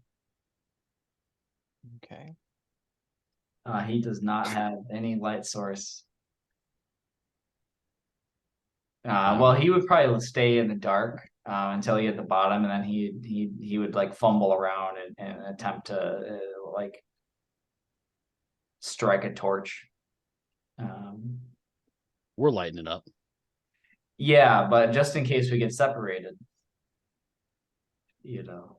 Don't get separated. he's gonna use. He would use your luminous tubes just for enough light, so that he could. Just pluck a tube.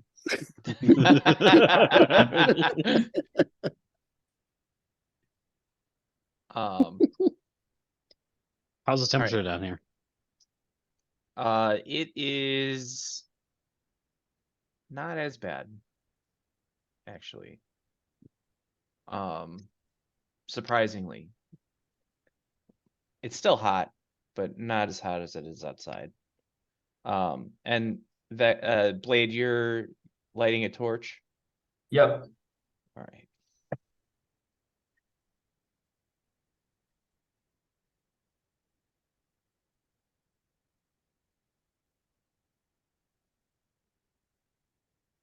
All right, Lux, you coming down?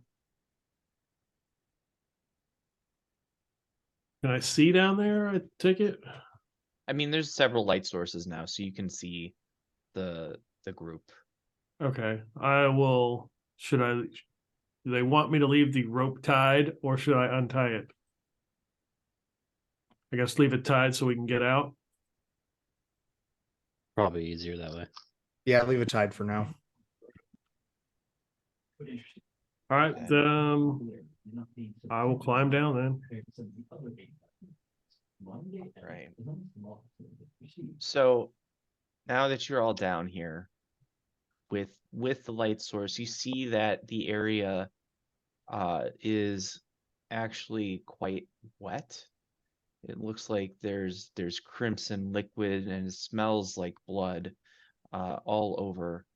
The floor is kind of a spongy material that has that schlucking sound as you're moving your feet through it, walking. The walls are a bit more hard, similar to the material of the scab, but there are many places within the wall that there's weeping or oozing blood, kind of some of it kind of just gently dripping, others like kind of pulsing a little bit more strongly. You also see in front of you two organic structures is the best that you can use to describe them. It's kind of unclear what they are or what function, if any, they may have, but you do notice them. When you say organic structures, what do you mean? These guys. Like, right. But are they like pillars or piles or something? No, or? they're like pustules. Okay. They're kind of circular or spherical rather. They have tendrils that are kind of growing from them and burrowing into the surrounding floor and wall. I back away from that shit. Like a growth. How tall are the Yeah. ceilings down here? Ish. The ceilings are about 15 feet in this area, but you can see that it kind of slopes up and as you look down where the light ends. Okay. You also all notice that these structures here pulse with like the beat of a heart.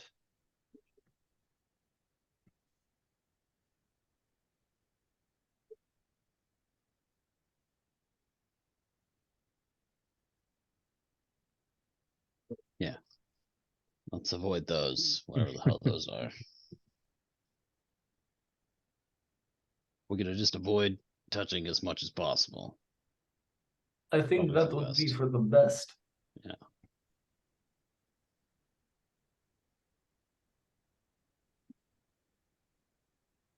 So move on single file down the center.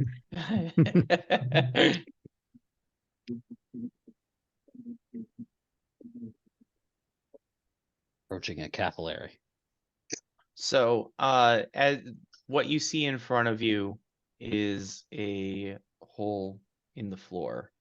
But as you guys get to that point, each of you hears a schlucking sound and begins to see something pulling away from the wall. The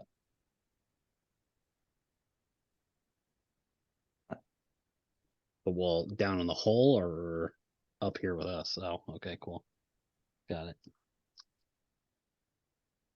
Kind of like when in Aliens, as the aliens kind of pull against the wall and reveal that they were camouflaged in the surroundings.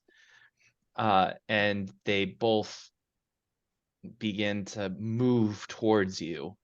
And that, let's roll initiative and then we'll take a 5-minute break.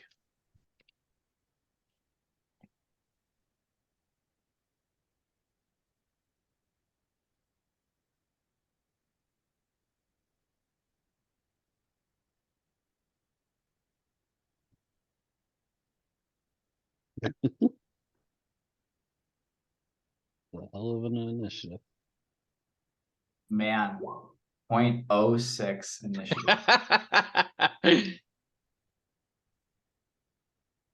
They are awful. Yeah. All right, let's take a 5-minute break. All right. Okay.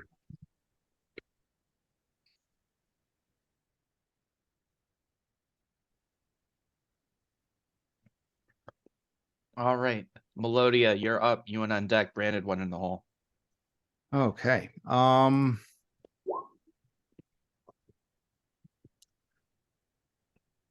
going to step right here and take 2 shots at the southern one.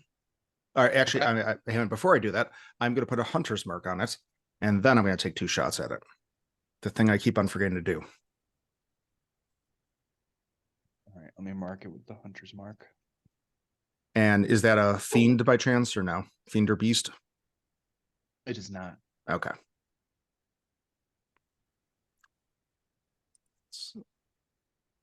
Oops. Wasn't that working? Oh, there we go. So that's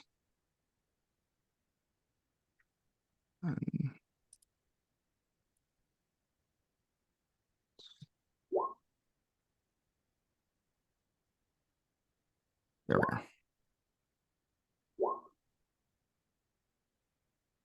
Okay. So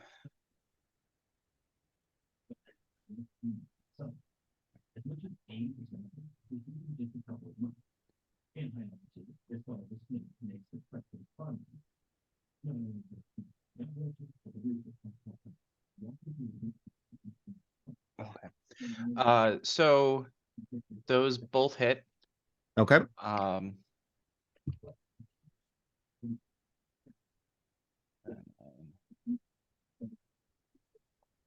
20, 27.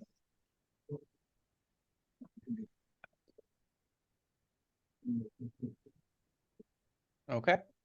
Okay. And then Pantone is going to move up here and do an elemental bites, and he is fire currently.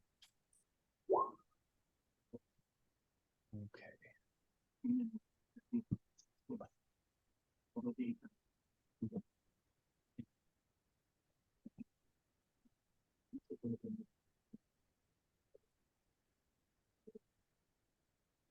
Okay. And that is my turn. All right. Ewan, you're up. Branded one on deck, blade in the hole. So how, like this hole, how deep is it? Very deep. Too All right. deep for you to sense until you get to the edge.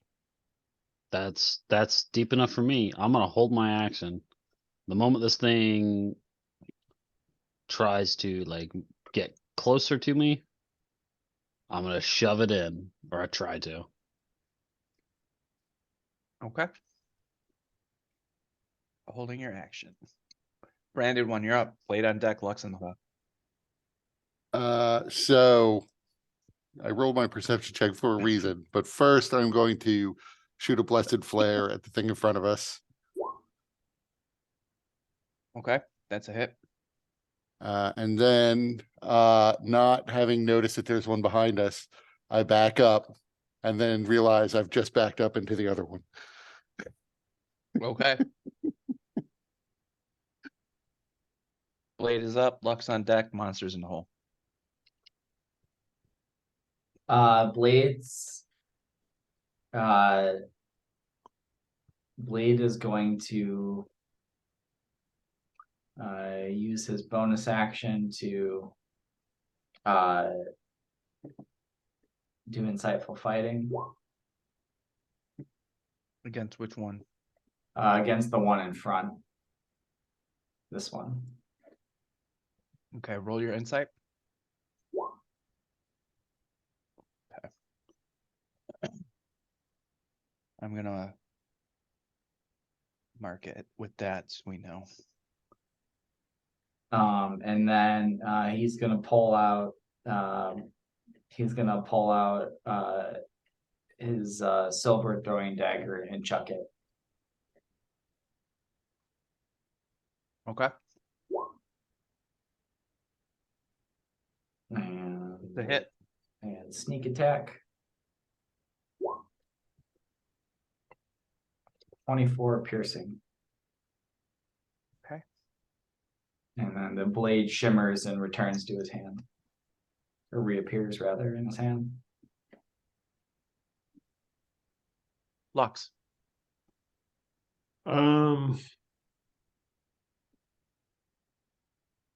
Like a big whirling red viscous something in front of me. Yep. That didn't work out too well for me last time. If I do disengage, doesn't get an attack of opportunity, right? It does not. But I can still take reactions. Correct. Do you want to use your step of the wind to disengage as a bonus action for a Kai point?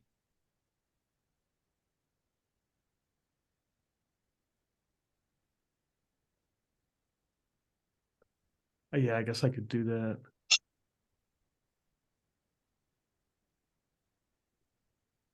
Okay. All right. Yeah, I guess I'll attack this thing. Let me use my Well, you can disengage and you have your whips, right? That allow you to attack from range.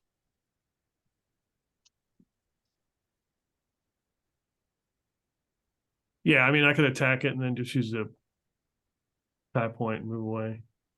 Okay. Okay. So I'm going to use radiant on it. Okay. So it should be 10 radiant damage. All right. That's a hit. Then a second attack, That's also a hit. more radiant damage. And then use a Kai point. Come on, move, dude.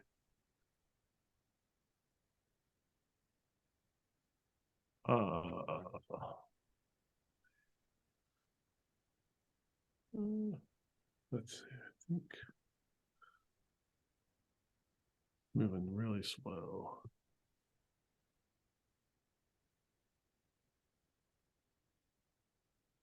Come on.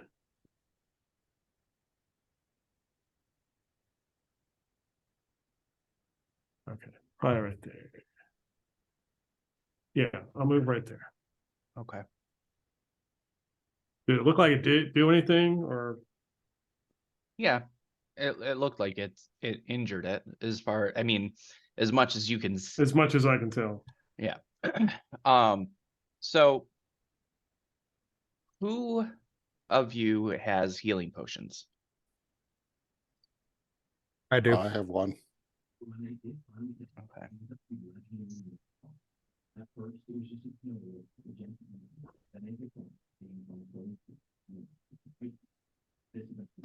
All right. So the one right next to you, branded one, is going to focus on you.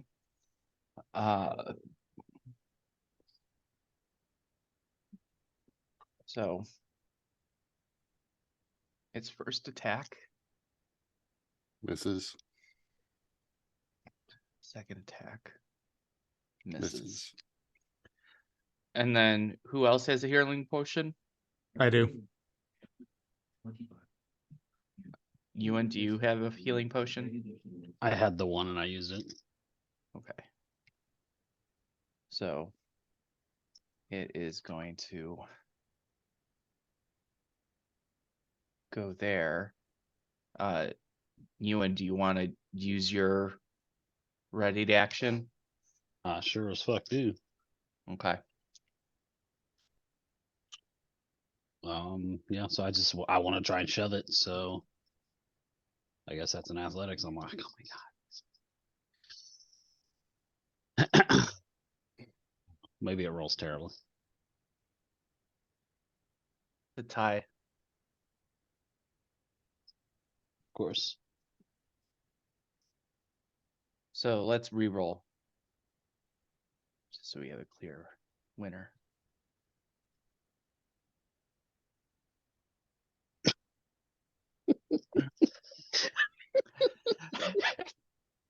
What do we do in this fucking situation? Okay. I still So beat it. Yeah, but it's a crit fail. Who So cares? roll again. I mean, you have to literally crit fail in order to fail this again. It's never happened before though.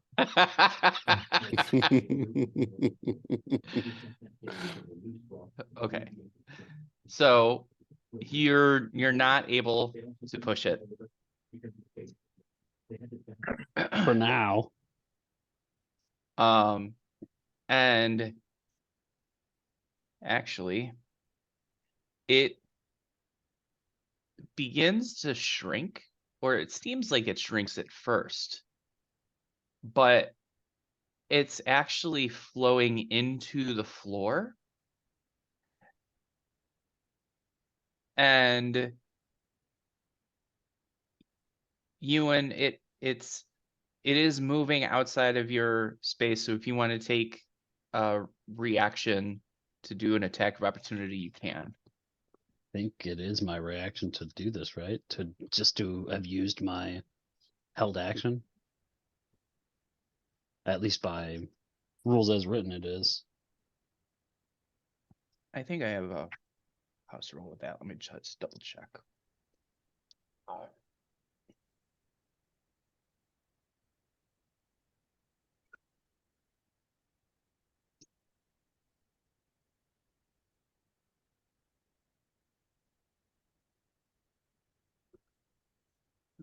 right.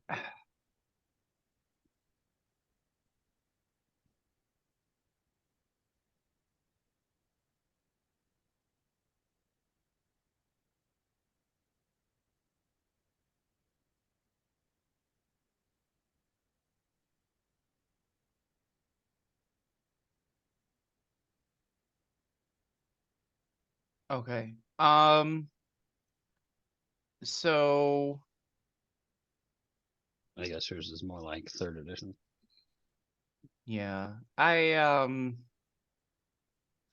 don't like that ready to actions take a reaction, because I feel like holding your action kind of,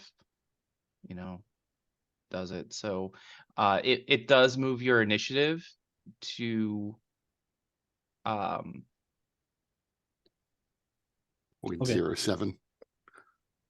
to where immediately before the creature they interrupted. So you'll be 0.07. Yeah. All right. Like a 1? Seems like a 1. There we go. So can I use my reaction and hit it?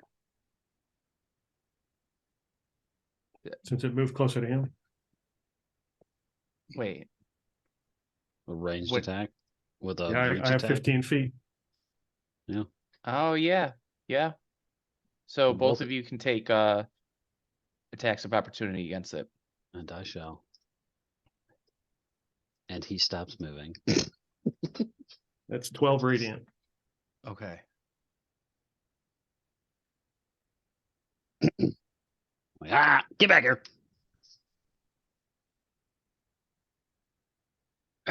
All right. So we're back up to the top. Melodia, you're up. Brandon wanted a deck, Blade in the hole. Okay.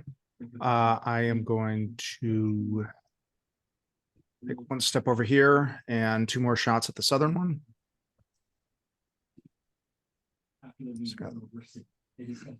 That's and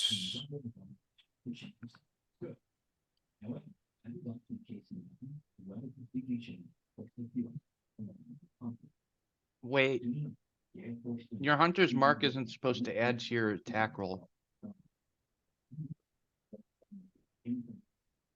is it adding to my attack roll? Mm-hmm. That's where that +4 and the +3 are coming from.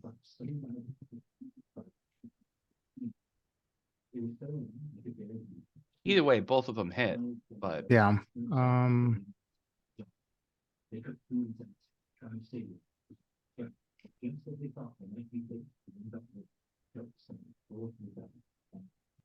okay, you put it Yeah. in global attack modifier.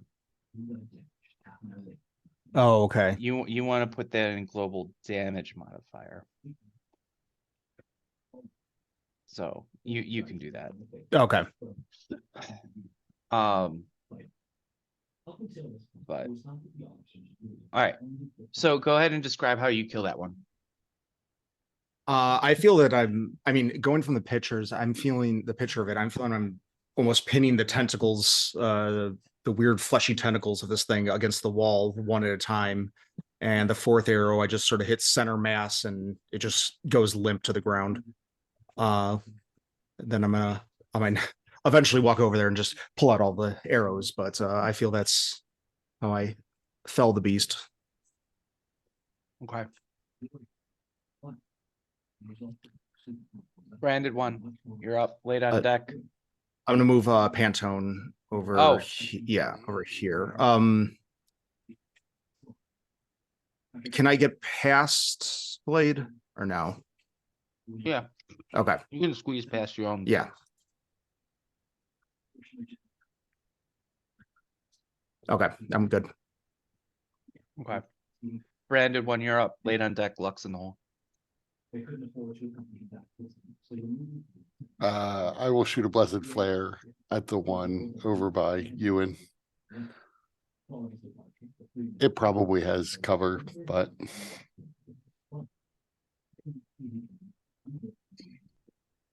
It's still a hit.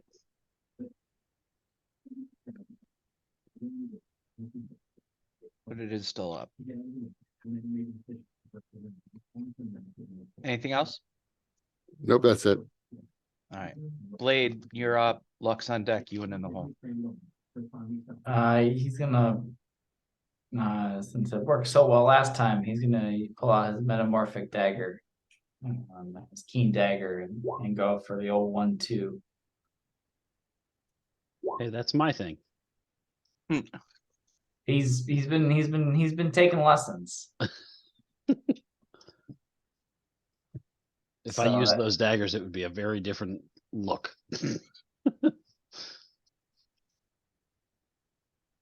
Roll your sneak attack. Yeah, sneak attack. All right. Go ahead and describe how you kill it. No, he runs up. The thing's got like bloody tentacles. Yeah. Yeah, he runs up and he slashes through a couple of them, and they fall to the ground, and they start spurting blood, and he like dodges it and gets out of the way, and then sinks the dagger into its body, and then kind of kicks it off, and then it falls. It kicks it back, and it falls limp to the floor. Just bleeding out. I imagine it's got this just an insane amount of blood that it's just like pouring everywhere, and it starts like running down the hole. Yep. So you've defeated these two creatures. They didn't get much done, but they're gone now. We should press on. That's not too tiring. Careful, watch out for more of those little things, whatever the hell they are. Yeah, I'll do our best to walk the line and not touch either wall. So do you look down the hole at all? Explore the hole? I mean, instinctually, I'll look. So you do see that the light, your light does extend down, and it is within, you know, your light is able to illuminate the floor below.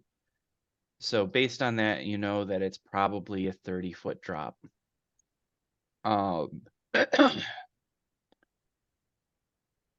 But it looks like more of the same kind of floor as what you're stepping on down below. Does it look like it's just like a hole, or like there are passageways or anything off of it? No, it's literally like there's a hole in the floor. Got it. And this is like another cavern below. What are we looking to do? Are we looking to get as deep as possible into the scab? I'd rather That seems keep our options open until we know what we're dealing with. Getting even further away from the outside it seems pretty mature. But what are we looking for? When do we conduct the ritual? Seems like a mighty fine question for the prophecies.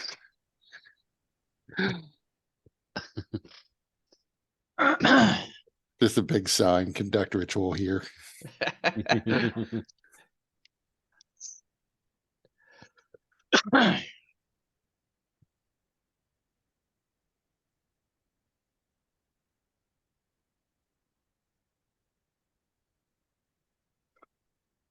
If somebody wants to give me an intelligence check or an arcana check, that might provide a bit of insight.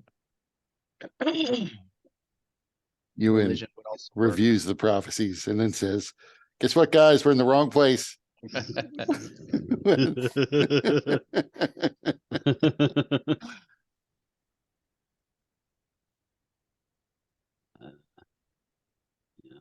I mean, I would give you an arcana check, but I wasn't actually here for any of the prophecies. You would still, I would say an arcana check would give you some insight, though, that wouldn't necessarily answer the question, but might give a little bit of clarity on direction.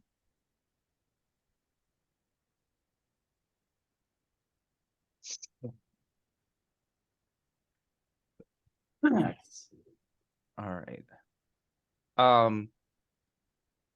So Melodia, your check is higher, but with the branded one's arcana check being more specific, it's the branded one that realizes you know, ritual like this likely has to be done in a location that has some kind of specialness to it. So based on that, there may be something here in the scab that sticks out as where that ritual might be able to take place.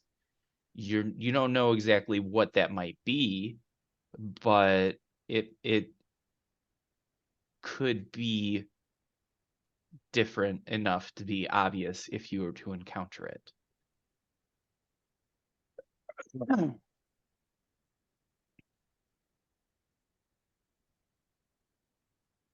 Just someplace special. Got it.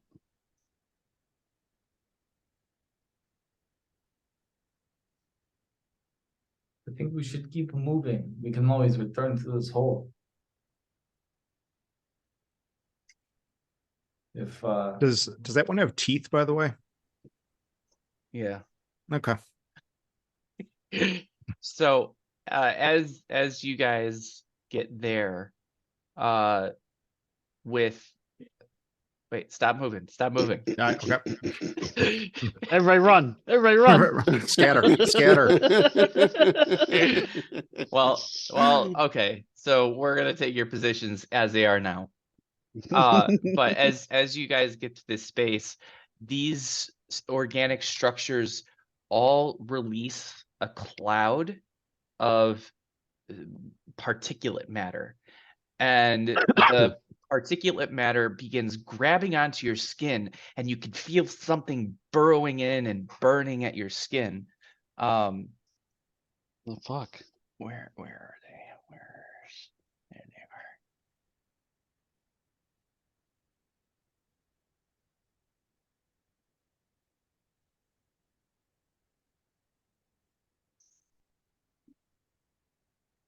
So everybody give me a DC 15 dexterity save.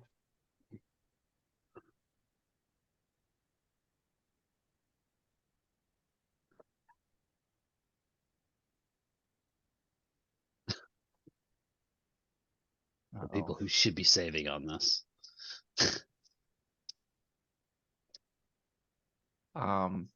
Lux, do you want to use an action point? I'm out of action points, but in my notes, I have a bonus action point that I have not used, Okay. which may not help me. Ah, much better. All right.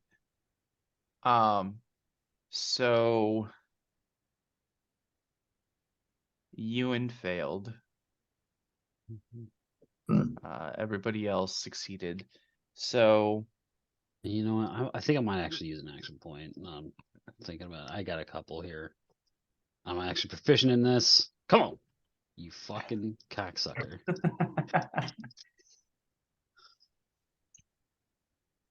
Alright. The gods have chosen. And that is the way Alright. it is. This is the way. The way. So each of you gets one of these things attached to you. If you have And- evasion, do you get 0? You do not. Evasion does not apply since this is I Like a even have this- whiplash I even sort have of this effect? written on Okay. in the character block. Mhm. Good grief.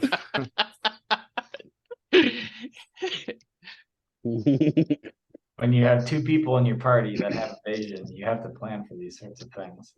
It's good that that's in the character block, but you can kind of write anything you want into the character block. Acid immunity does not count. So each of you take 1 damage at the start of each of your turns. I'm trying to remove these things. Like move away from this and then So they you're how are you trying to remove them? well, I mean, what does it look like? Okay, so good point. So they look like little like almost like maggots. They're white, they're kind of semi-spherical, and as they attach to your skin, you can see them like burrowing into your skin with tendrils that kind of, you can see they're also creating a kind of like substance that causes your skin to hiss and bubble like acid as it kind of pulls away at the flesh and burrows deep into your flesh. And so trying to just pull them off doesn't seem to be effective because you can't get a good grasp on it to pull it, especially because pulling it does cause quite a bit of pain. So there's that. Pain. Pain. I lost a fucking arm. This is nothing.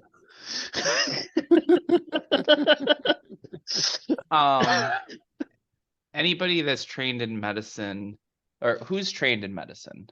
I am. I am. Not one I'm trained in. Let's see.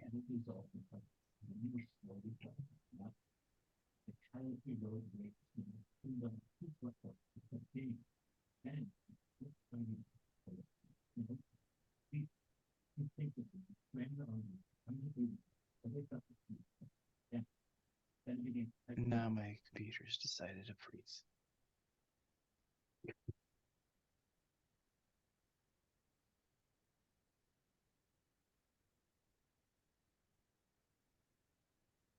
Okay. Melodia. I'm gonna send you a message. Okay.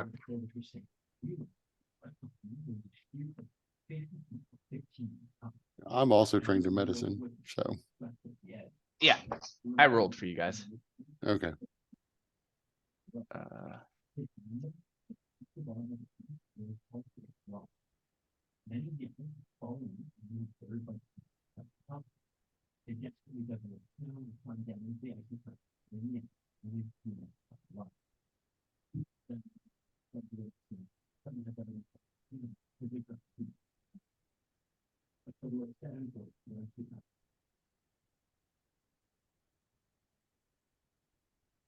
All right.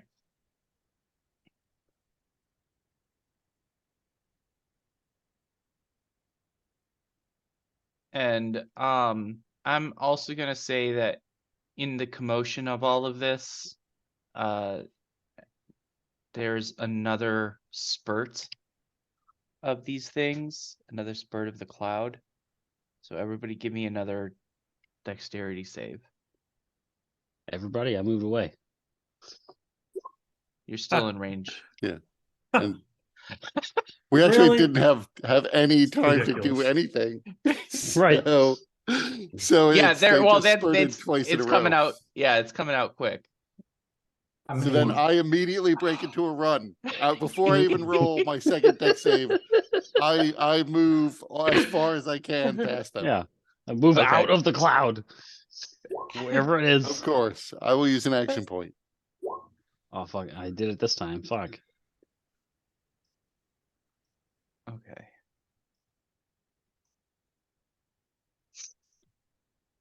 All right. Lux, give me another dexterity save.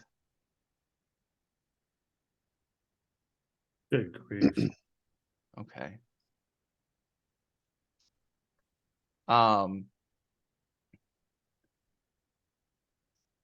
So Blade, you use an action point, I did, yeah, Steph? failed Okay. both times. And then Melodia, do you want to use an action point? Or Yeah. okay. Oh, Pantone also failed before, so she actually has 2 of these things on her already. Okay. So let's see how many more you guys get. 5.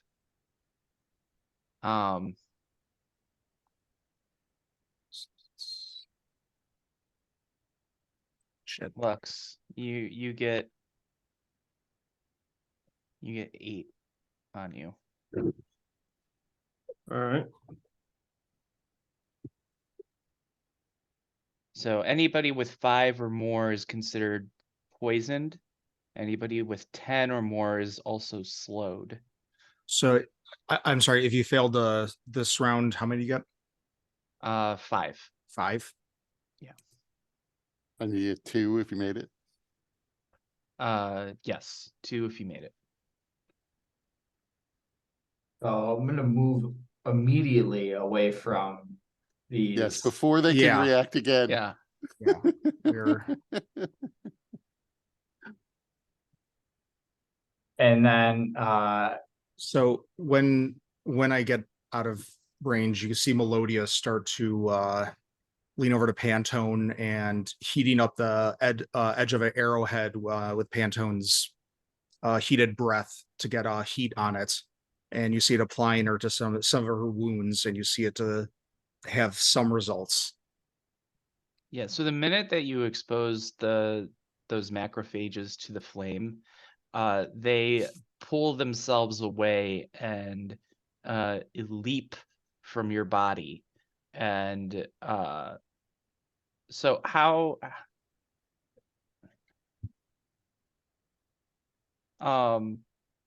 much damage did you do to yourself with that? How much fire damage? I'm envisioning heating up an arrowhead.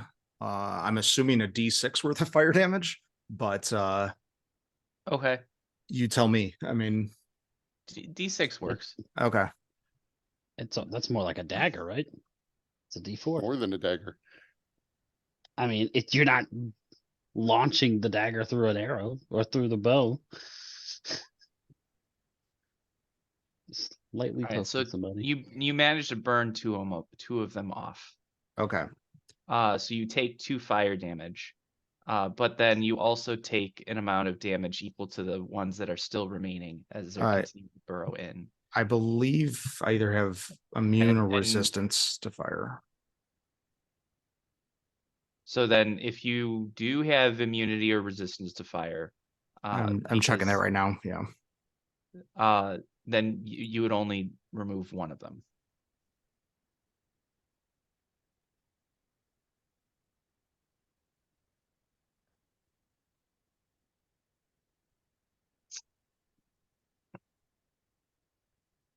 What are the rest of you doing?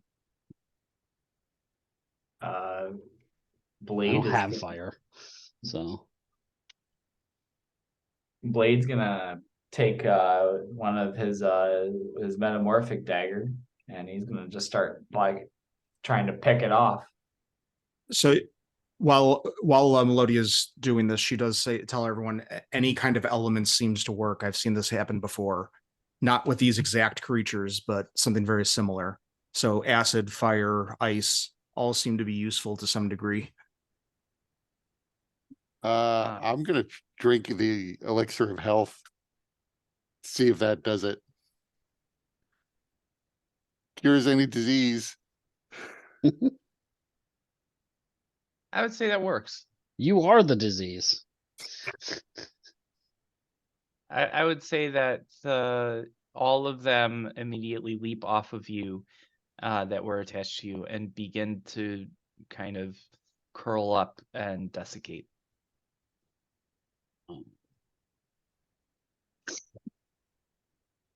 What about the rest of you? Yeah, I have the branding iron. That do damage? I don't think that would. I don't think so. Only if I hit somebody with it. I don't have elemental stuff. So I'm just trying to pull these things off. Like I don't have elements. Fucking all I got is hands. Start the ray of frost. You know, all of you could just stand in a line and let Pantone breathe fire over you. Yeah, I was gonna say, yeah. So I mean, fucking fireball us. Yeah, if that's what you guys want, I can do that. Beat them up, Pantone. Okay. My body is ready.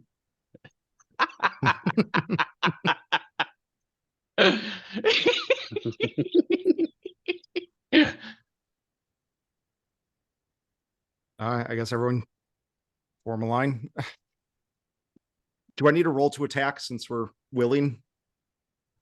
Well, it wouldn't like. Are you going to use the cone effect? The breath attack? I mean, it's either that or elemental bite. I'm not standing in this line.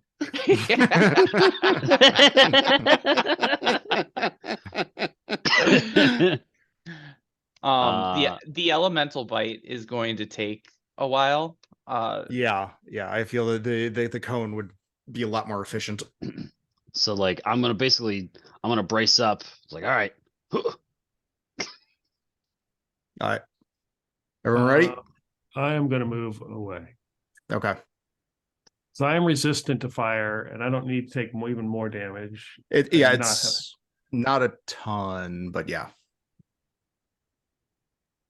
Okay. don't have so many. So each round, those things deal 1 point of acid damage for each one that's attached to you. Okay. Right. So how many rounds has it been? Well, it's only been 2. So it has been 2 rounds. But two. Well, okay. So 2 rounds since the. No, it's only been 1 round because of it was 2 spurts of the cloud. And then you guys ran off. So So Melodia has taken her action to try and burn one of them off with the arrowhead.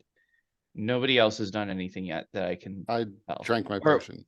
Yeah, you drank your potion. So and then Blade, you're stabbing at them with the metamorphic dagger. Yep. Which So should pierce through whatever. I would say the metamorphic dagger is sufficient for you. So go ahead and roll me an attack roll, or roll the damage of your metamorphic dagger. You get an attack too. All right, so you're able to remove 6 of them. Do you have any more than 6? I had exactly 6.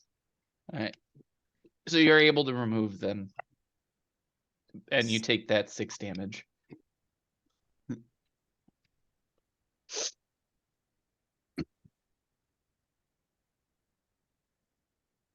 Okay. Yeah. Do you want to step out of the cone then? Yeah. So my action would have been just trying to remove them by hand. Okay. So Yeah, and that's not effective. Removing them by hand is not effective. You can't get a good enough grasp on them, and they're burrowing deep into you. I'm going to take out Marar and hold them up to them, because that's cold damage. Okay. Roll Morar's cold damage.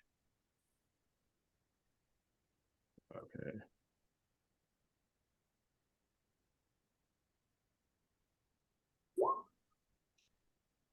Okay, so you're able to remove 7 of them, and you take 7 damage.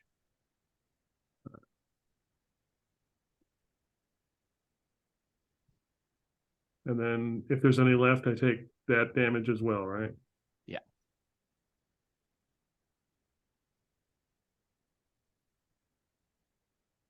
So before, do you want to move out of the way of Pantone and do that to yourself again? Yeah, so I can get rid of these things. Okay, so go ahead and roll again. Oh, that's good. I'm glad I'm rolling high. That's awesome. All right, Okay. so I think that probably takes care of them for you, but you do take that 10 damage. Yeah, okay, good. I didn't need Uh, those hit points anyway. So that leaves Melodia and Ewan in Pato's breath. I'm trying to find, and I can't find it, is I know I gain an I know because Pantone's fire right now. I know I have I think resistance to fire, because I know I'm fine outside. Okay, yeah, I couldn't see it. I can't find where that's written though. That's the thing. It's on your character sheet. Oh, okay. Yeah, I was looking under the brother. I think it's called Brother of Fang, and okay. I want to make sure. Yeah, I'm pretty sure it was resistance, not immune, because I know Pantone's immune to fire. Yeah, Pantone's immune. Yeah, which we're gonna have to figure out how to get those out of him. Yeah, so make sure that you roll the damage for Pantone for the number that she has. Yeah, she has 4 right now, but yeah, it's been 2 rounds. That's 8. Okay. And then Pantone is going to breathe fire. Yep. On Ewan and Melodia. Are you guys going to attempt your save or just take the full damage? I'm just going to take it. Yeah, I mean, I braced up, but I feel like because I succeeded on that second roll, so think if I could just take half the damage, it'll still remove them. Okay. So half is 5. Okay, I guess not. Yep. So I'll just take it. Okay. But So that does remove them a little bit. each of you take 11 fire damage and burn off the remaining ones. Now, how are you guys going to save Pantone from these things? How many hit points does Pantone have? He currently has 40. I could hit him with Morar, and there'd be how many of these things does he have? 4. Okay, probably a good chance I could get rid of all of them, but he may take extra damage. Yeah, I would say go for it. So I roll the cold damage. Yeah. 6. Yeah. Okay.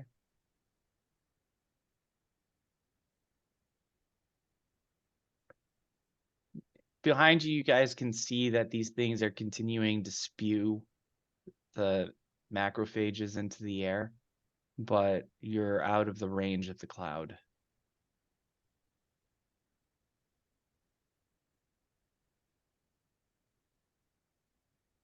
Well, that was unpleasant. Say the least.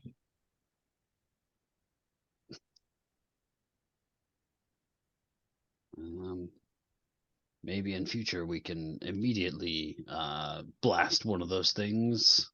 Perhaps Yes, prevent it from ever spewing one of those. Yeah, like looking forward through my dark vision, I can see potentially an issue up ahead.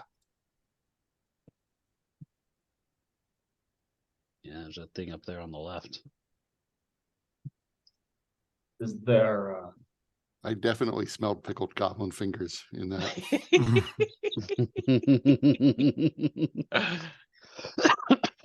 this place is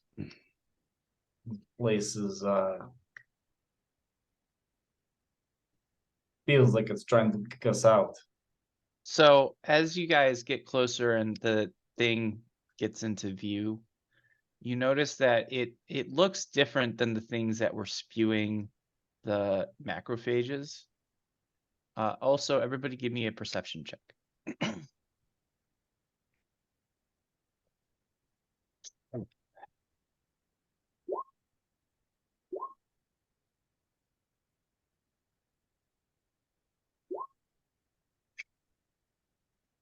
Okay.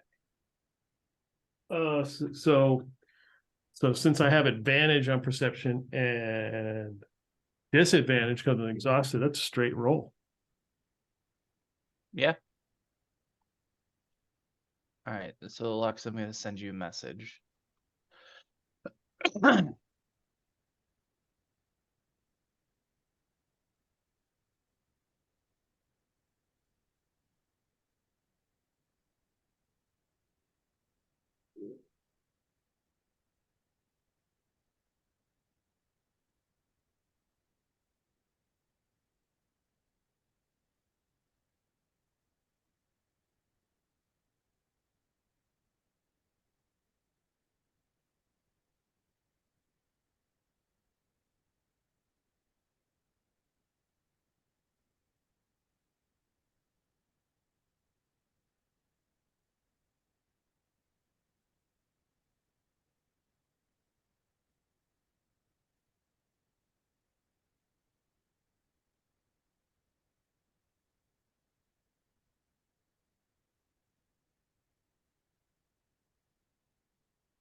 Who's got a message?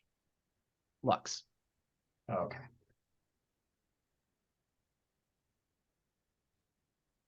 Yeah, Brand, feeling his inner ash, is kind of thinking, maybe this place feels special enough. Maybe we should just do the ritual. Good enough. Yeah. Get out of here. Plateau. Rada.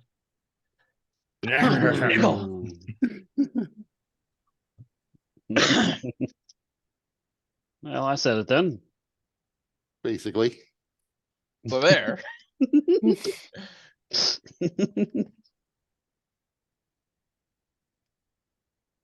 Okay.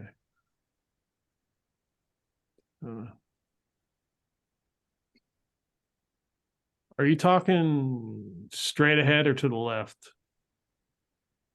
In like the. Did you just do something? Yeah, I pinged where you're I seeing did. it. Oh, okay, okay, all right.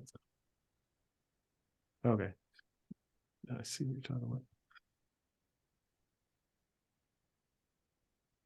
I gazed suspiciously at Ewan first.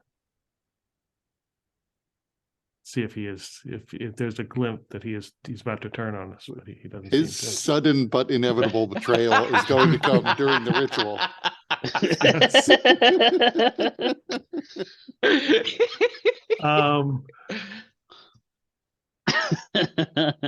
There's some kind of passage there to the left. There's some kind of room past there. And there are 3 figures inside. You mean beyond Over the there. Yes.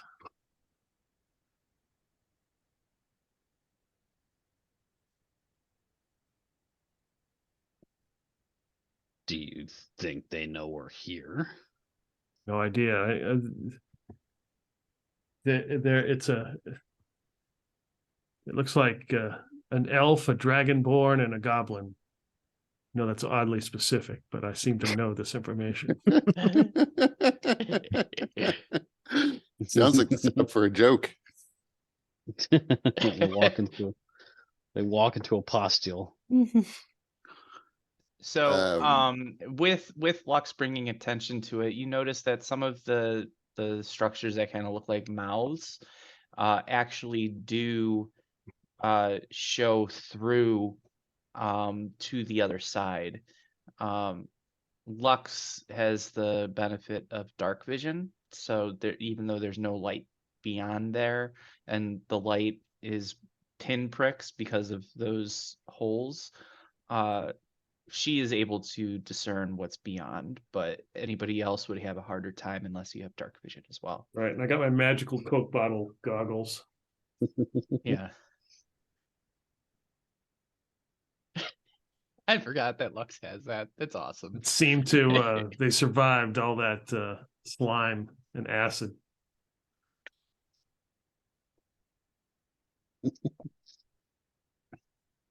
Lux kind of looks like that guy from the Trailer Park Boys.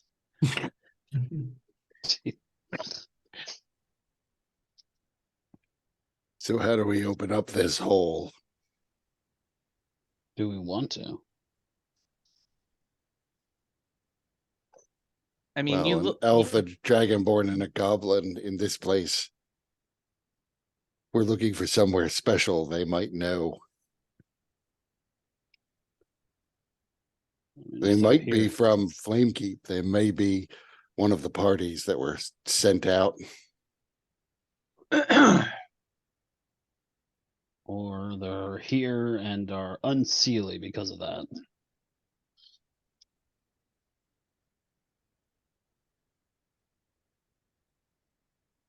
It seems more promising than stumbling forward blindly. You can at least attempt contact. Maybe we can get them to break through and come to us. You mean like a loud ruse? Like, boy, look at all of this treasure. This is worth trying. Boy, I sure do hope that nobody comes and tries to take all of this treasure.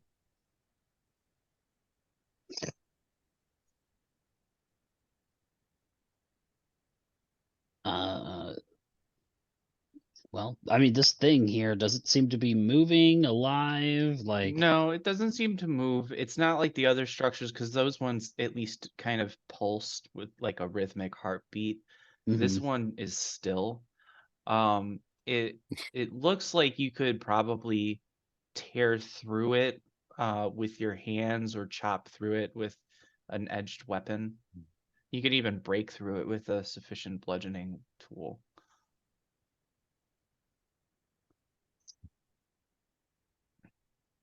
Well, I do like the idea of them coming to us. I just don't know how feasible that is.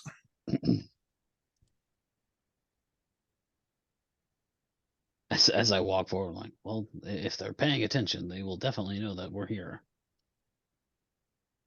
As these tubes will definitely shine through, as they always do. I'm just gonna like see if I can get a hold of something and start pulling. Okay. So you begin pulling pieces of it away. It just like falls apart and then like come off. I mean, it's not easy, but there are you can grab in places and so the way that I'm imagining it is the scene in Aliens when Ripley is ripping away the resin to free Newt. Mhm. So similar to that kind of consistency and gooiness. I'll just like kind of work at it a little bit. And I'm like, I think maybe that fire would help. Do the things seem to be moving, the three figures, or are they just standing still? They're not standing. They seem to be sitting.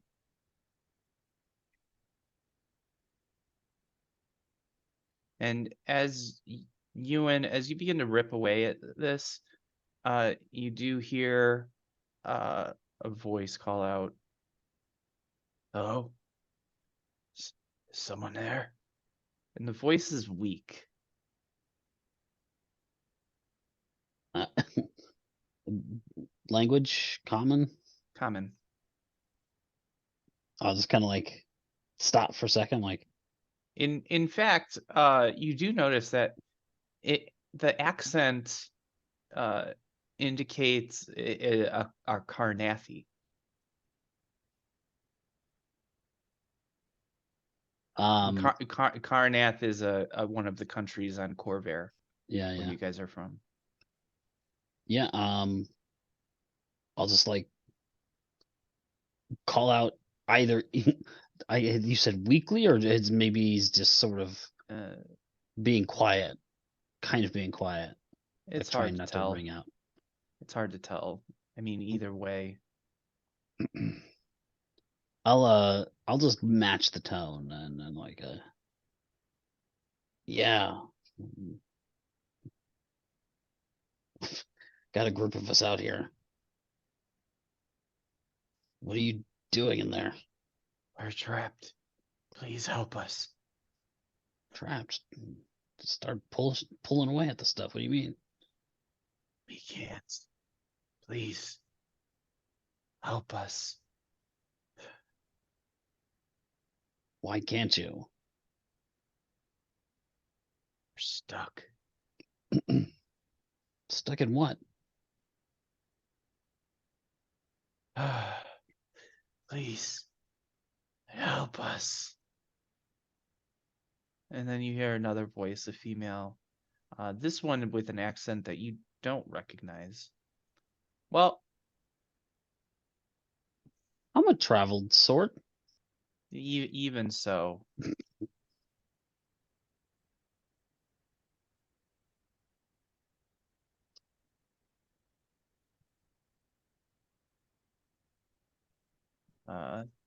And the female voice says, "Please. Oh gosh. Somebody's there. Please. Please. We need help. We're hurt badly." Something's happening to us. I'll definitely stop.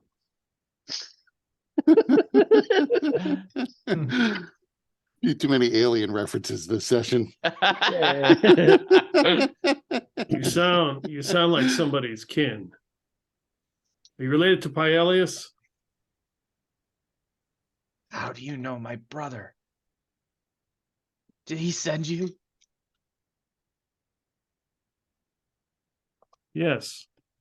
Yes, he did. Please help us. And you can hear hope in her voice. And then there's another voice different from the first two. Oh God, somebody's come, please. Please, you have to help us. Dr. Sheev? No.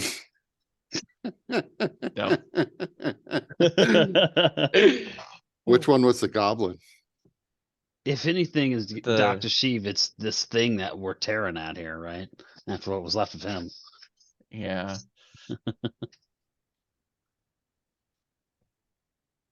Sure. This is Dr. Sheev's afterlife. He becomes the scab. I say we go in. That's my vote. Sounds like a trap. I'm sure it is.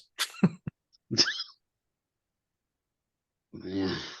Who the hell is Pielius? I don't know, some old friend of theirs. Can we throw them a rope and then drag them out? I don't think they apparently can't Hey. move. I think we should at least open this up so we can all see inside. Not saying we go rush in blindly, but just Can you burn at this thing? Maybe that'll help. I'm just pulling away parts right now. yeah, I can do. Yeah, I can do it under Dragon's Breath or Drake's Breath. Just back away for a second. Yeah. Let that happen. Do I have a sense of how far away the voices are? As in 30-foot cone, I don't want to hit them. Like if I just back up here and just what's that? So with the third, I mean, with their fire, you're not going to be able to get through it in one blast, but it will Okay. help with making it easier to tear through because it will char and it will reduce the structural integrity that much more. Yeah, I'll do one. They'll leave me one more for the day.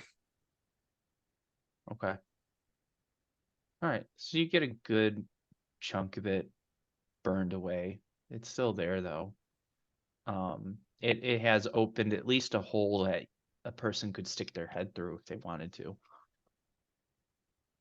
Nope. Yeah. That sounds like a great idea. I begin to sing, probably very poorly, and I probably don't remember all the words, to sing a song of Old Flamekeep in Goblin and see if the goblin in there begins to sing with me and they know the words.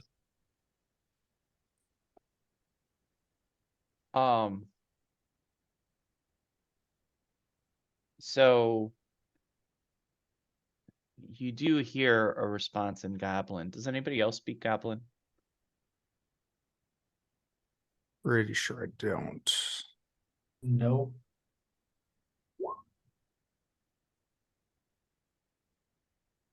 Okay. No, I don't. Yeah, no.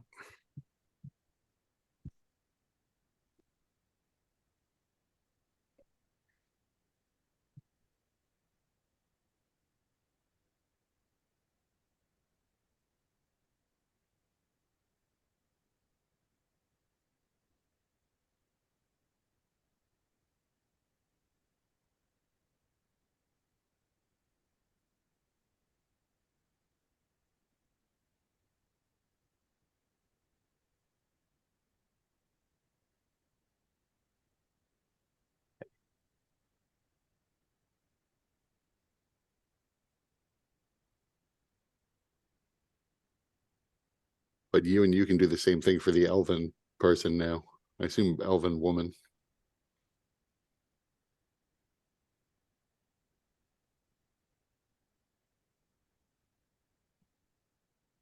Maybe. I don't recall specifically whether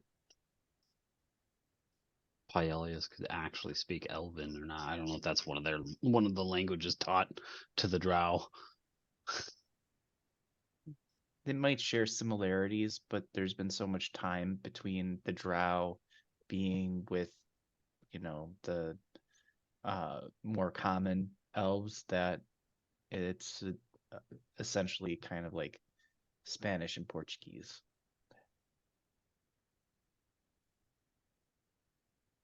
Right. Very similar, but very different languages still nonetheless.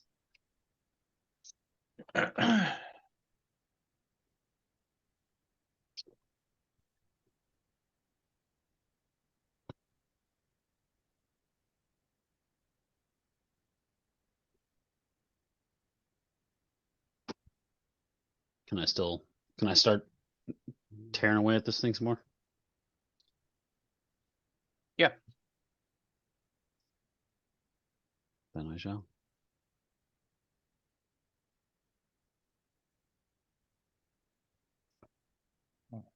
And Pantone like help by like, I don't know, clawing or something. Yeah, absolutely. Megnog is going to kind of stand off to the side here and kind of keep guard. Yeah, and Melodia has her bow drawn, not up ready, but just ready to go at a moment's notice. Okay. The branded one shall also supervise. So I don't have tokens for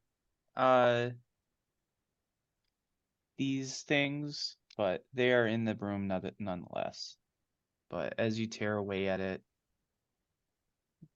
you see this room, and you see the three figures: a dragonborn, a drow, and a goblin. Each of them seems to have had they're bonded to the scab. Like there are these tendrils coming from the scab, burrowing into their flesh. Sections of their flesh have been kind of dissolved away or ripped away. It seems like they're slowly being devoured by the scab, and each of them is in a pretty bad state. The dragonborn is the worst off currently, but the goblin and the drow are not far behind, and you can say the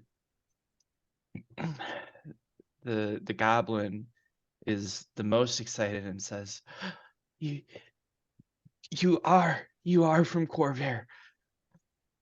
Please help us. This place it's eating us.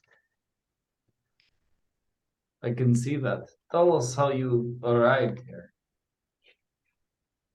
That's where the dragonborn chimes in, and he says, we were leading an expedition into the Mournlands, hired by House Kenneth to find their lost property, their artifacts and such. We fell into this portal, and it brought us here. And then the drow chimes in. We met a hag named Mad Maggie. What kind of person or creature celebrates madness? But she was our only place to be safe here.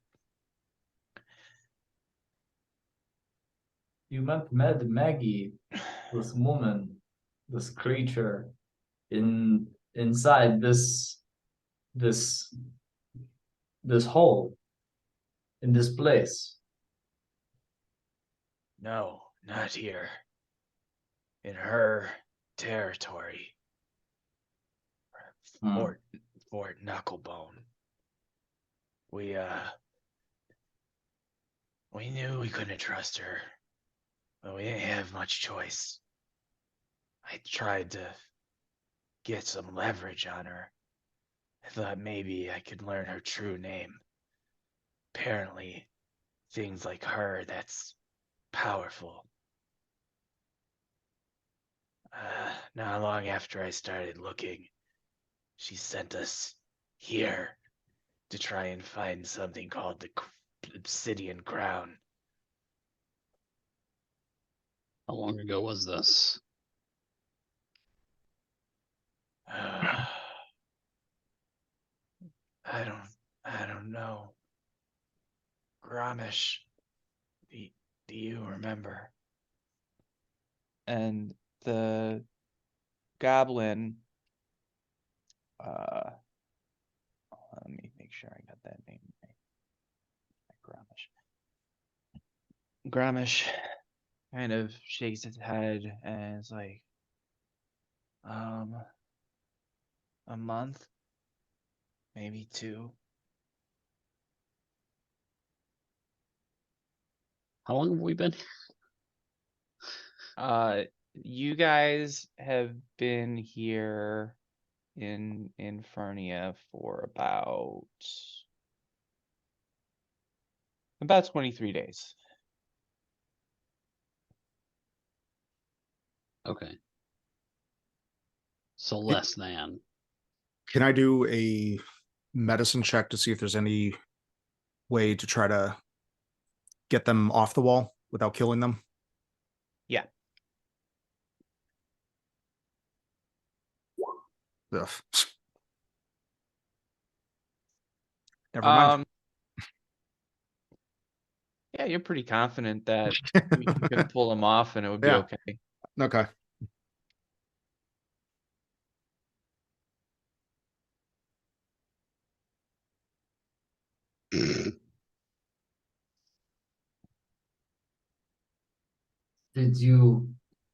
How did you, so you were sent to this place. Which passage did you come down? Do you know how long roughly you've been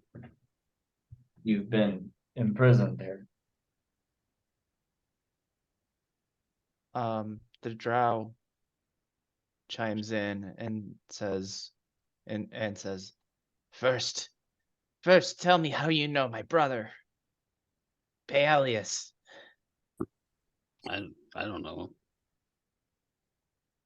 What's them? He's not here with you, but you said he sent you. Well, my we didn't say understanding. that. Luck said that. I've heard them talk about him. I fear he's. Yeah, I'll let them talk about it. It's not my place. Lux, that's on you. So I'm going to pull out Paelius's short bow. I don't know if it may have like his signature or initials or something carved on it. She might recognize it. I'm going to say yes in a matter of, it's sort of a matter of way. He did send us. He perished to some unsavory types on a ship named the Uncivil Serpent. Unfortunately, I attempted to take the bolt for him, but missed, and it killed him. Did he die an honorable death? Yes, it was an honorable death. But I'm not about to let the same thing happen to you.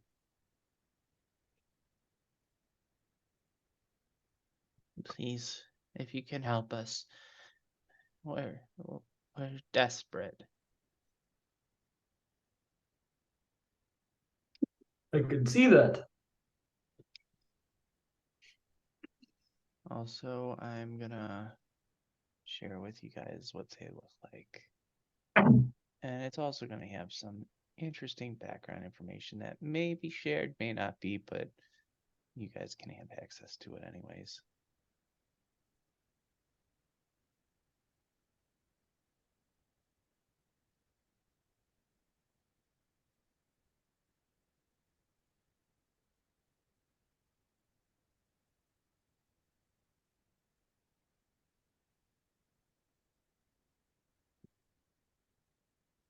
Also have a picture of a dragonborn. What's that? I said I also have that picture of a dragonborn. Saved as, potential NPCs. It's a cool picture. Yeah, you could only ever find fucking chromatic dragonborn because people think that they're cooler for some reason. Well, a little Photoshop does wonders. I don't have that skill. Come on, everybody's doing it. Listen, I can fix your server if it goes down, but I cannot Photoshop your picture.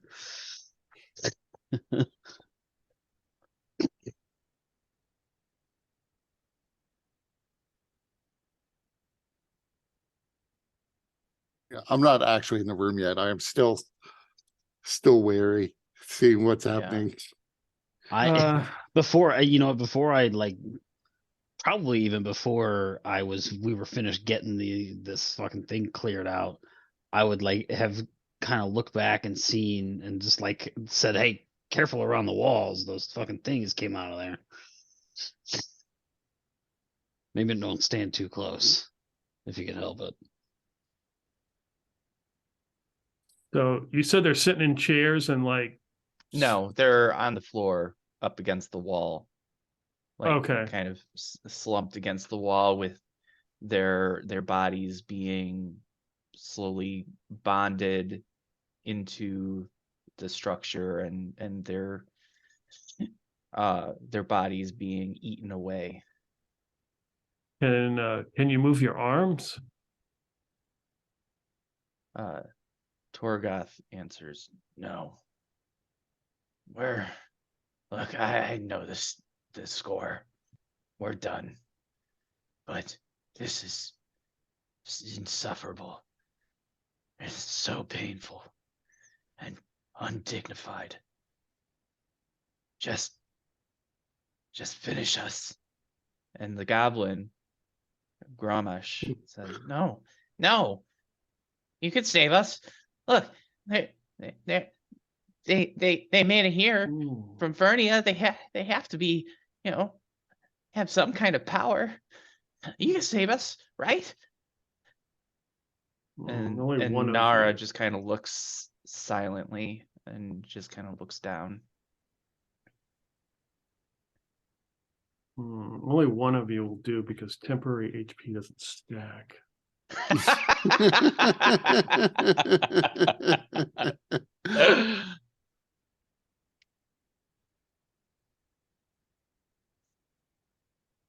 Which is bullshit, by the way. Correct. Oh yeah, I needed to add that. Thank you. Listening, Jeremy Crawford.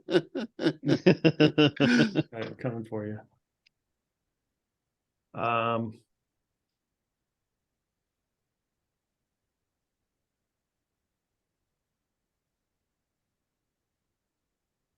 So I'm going to take out the adamantium bow staff. How long is that? Like 10 feet long? No, it's like the size of a regular staff. So like 6 feet. Okay. Well, meanwhile, though, isn't Melodia convinced she could free them?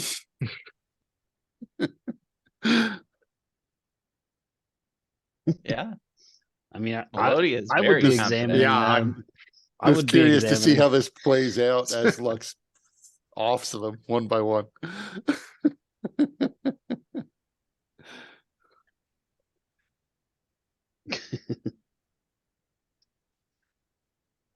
I'm just examining like how they're looking and attached to the ground and shit. Well, I'm going to assume that if we just like brute force rip them off the wall, they're probably going to take a lot of damage, and then we'd have to heal them, or they're just going to die. They're already ask them if they've seen any place that looks special. Whatever looks special to them. I mean, So Torgoth says, listen, if you promise to end us, I'll tell you how we got into this situation. It may save you, but you have to promise that you will end our suffering. Fuck that. I'm not agreeing to that.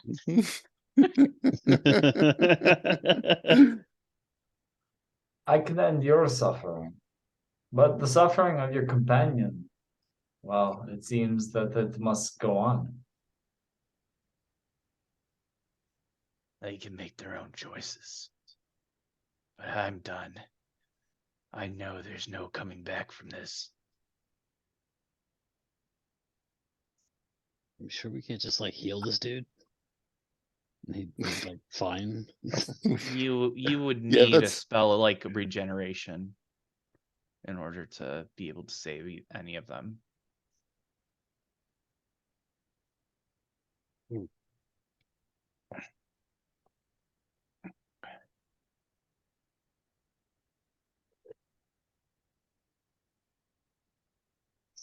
Is it a deal? Will you end my suffering if I tell you how we got here? Deal. Yeah, end your suffering. Yes. I mean, we can take them all to the Wandering Emporium if we wanted to. Yeah. Like, maybe we couldn't heal them, but they might be able to survive. End of suffering means many things.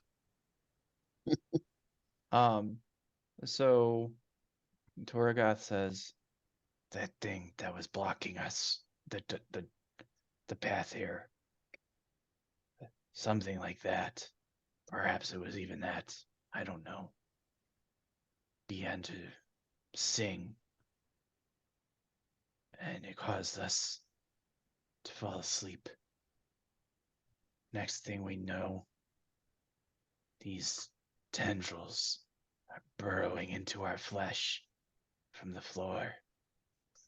Slowly it moved us into this room and sectioned us off,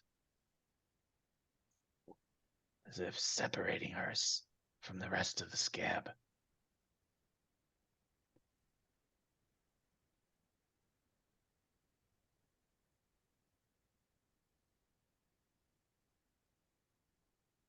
Avoid those things. Do not let yourself be caught in that slumber. Good try. That is how we came to this fate. Now, hopefully you can use that to save yourselves if you decide to continue through this place. But now I expect you to hold your end of the bargain.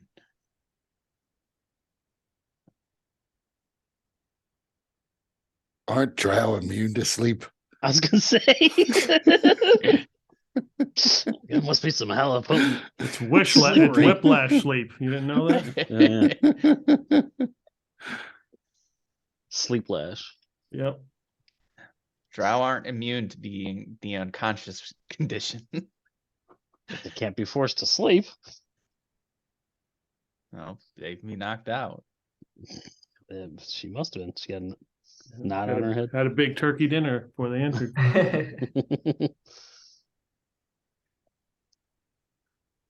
Specifically, it is magical sleep, but Melodia steps up and takes out her short sword and gracefully cuts his neck. The Dragonborn begins to choke, and you can see fear in his eyes, but also get a sense of a look of compassion and thanks to Melodia as the lights slowly go out.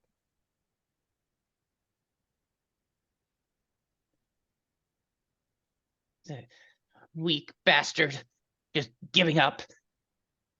That's not going to be me. You guys can get me out. You guys can help me. I know you can. We can do our best.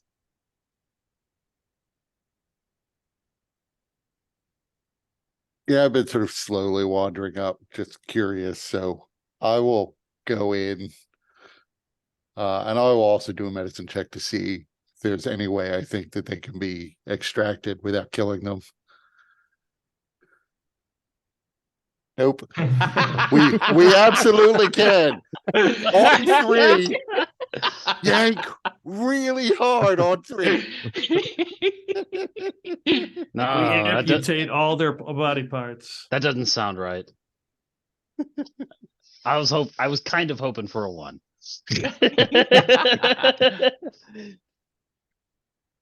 What So- happens? Sorry, I'm sorry.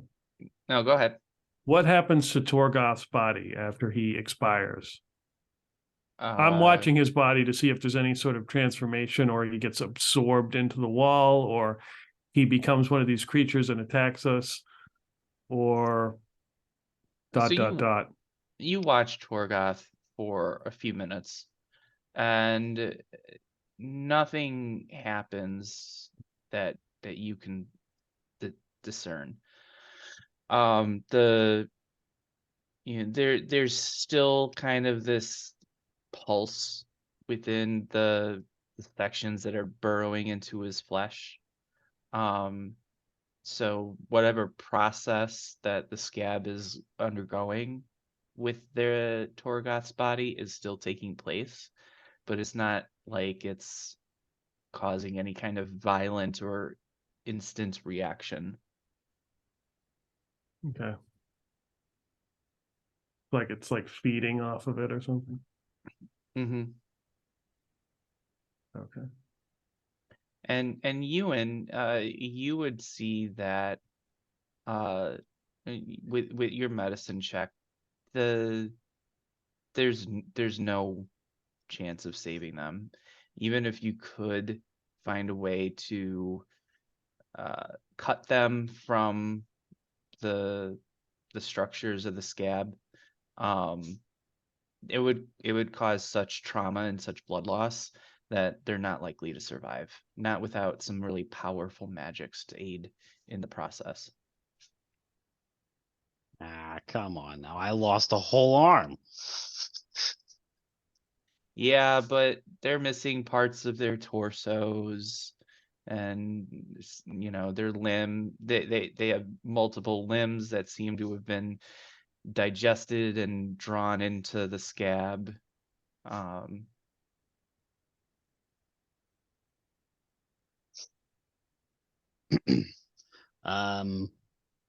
So whereas you're pretty confident that they won't survive the process, both the branded one and Blade, or not Blade, Melodia, are very confident that they could easily get the Just job pull 'em, done. yeah. And they would survive. Yeah, no, just like no. Just no. Which doctor did you study?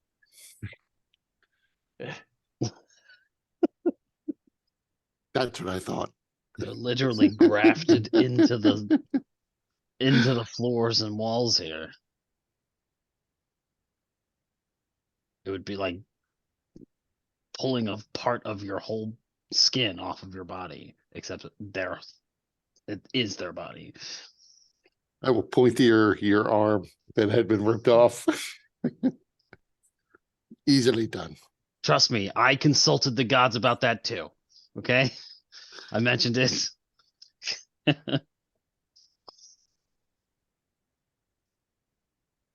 Although, given what they say, even if we do get this crown, are we going to have to contend with this Mad Maggie?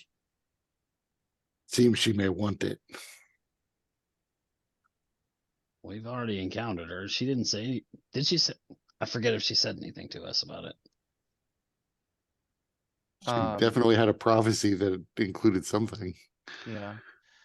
At that point, Nara speaks up and says, "I didn't trust the hag. I didn't think she'd actually help us if we were to find the crown for her. I'm pretty sure that she sent us on this suicide mission once she found Torgoth, trying to discover her true name." Yeah, it's possible. And she sent you here just on the off chance that you might actually succeed, probably. The crown is here. we think. But did she tell you about this ritual? Most of our trouble has been getting the angel blood and the fiend coin. At that, Gramish answers, didn't mention any ritual, just said it would be here. She probably didn't know.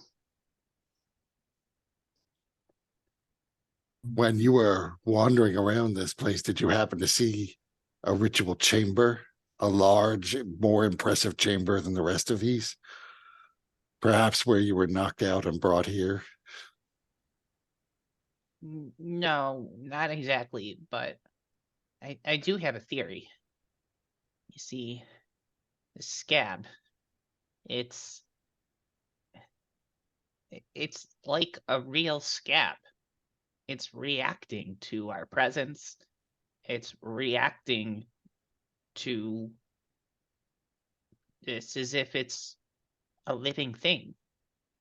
If that's true, that means that there's some cause for the scab. Maybe it grew up around something really bad, or something that shouldn't be here. And that's probably what caused this.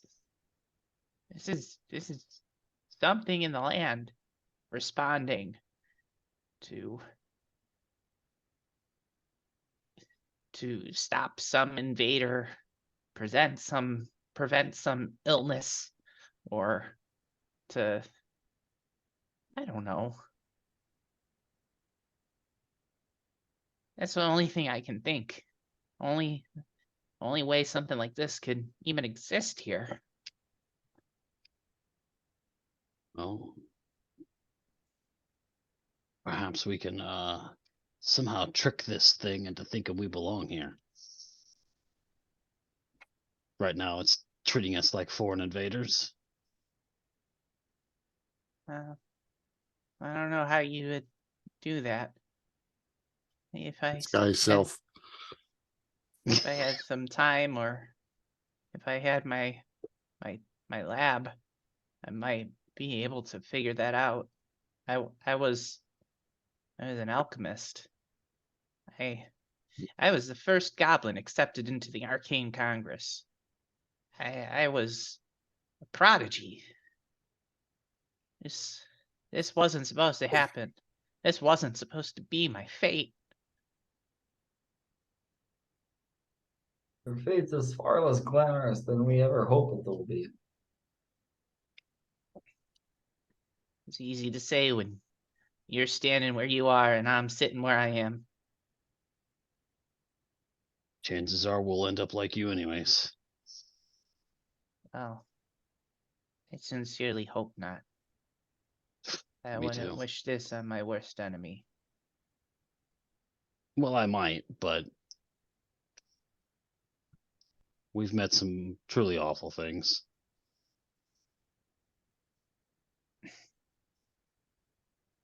I suppose if you're familiar enough with this place, you would. If you've been here long enough.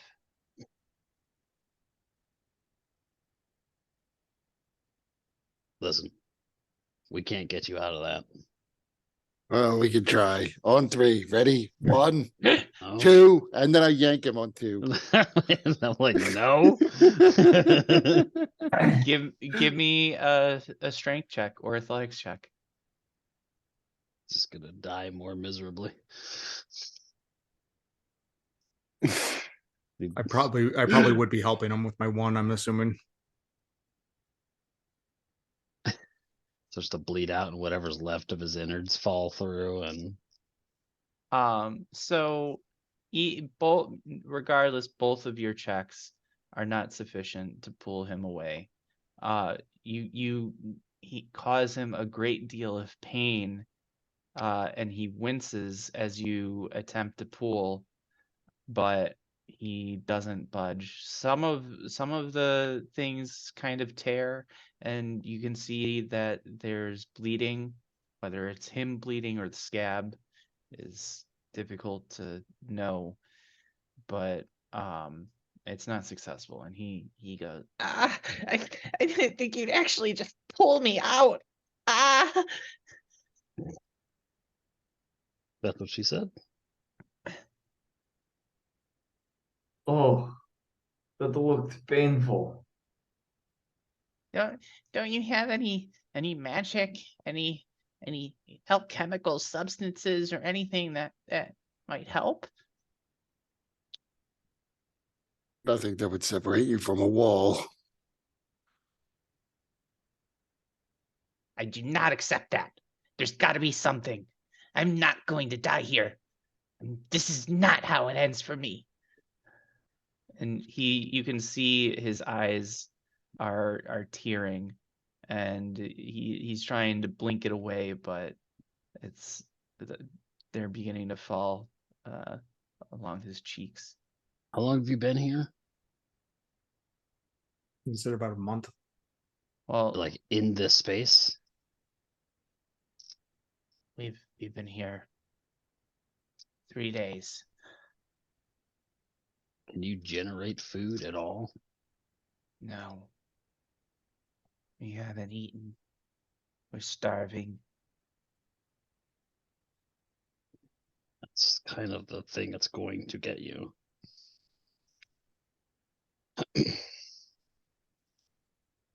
Do any of you have any water? I haven't drank in so long. Yes, I give him some of my water skin. Thank you. Thank you for the kindness. Does it come out anywhere? no. Okay.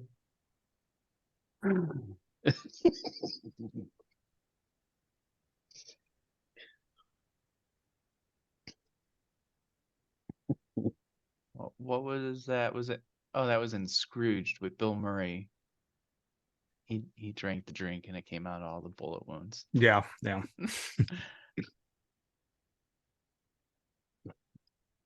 Probably in the mask too. Yeah.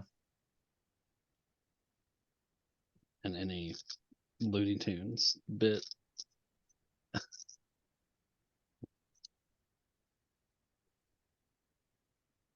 Yeah, I got truly nothing that would even remotely do anything here.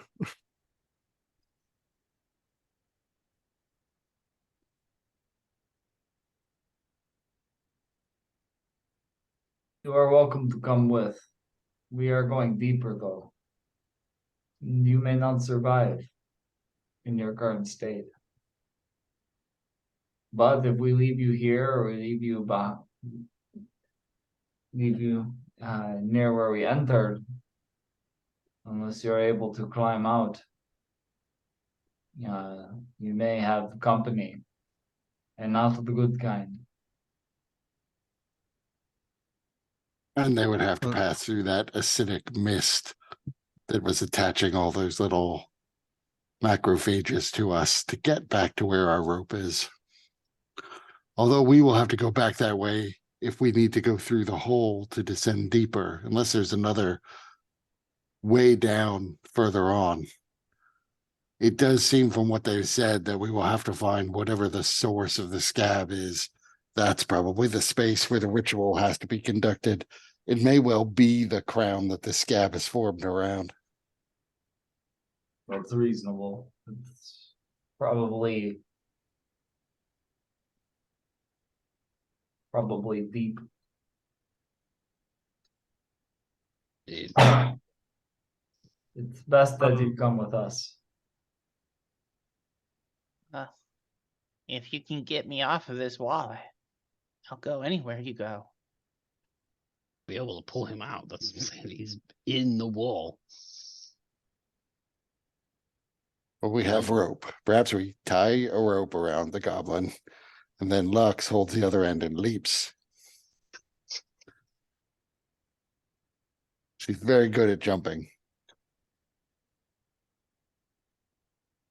I'm gonna walk up to where they're attached at the wall and take Marar out and like put the the weapon up against the wall, not on them, but like close by, to see what the cold does to the scab if they feel anything. So, are you doing this for and Gramish or Nara? What's Nara's reaction? Is she just kind of watching everything? She's just kind of despondent, looking down. I'm gonna go near. Well, let me try it near Gramish since he's the one that they tried to pull off the wall. Okay. So where you place Morar, you do see that there's some frost forming on some of these structures that are burrowing into his skin, but they don't seem to react otherwise. They don't seem to break or anything like that. Okay. And Gramish doesn't seem to feel any pain or any strong response as a result.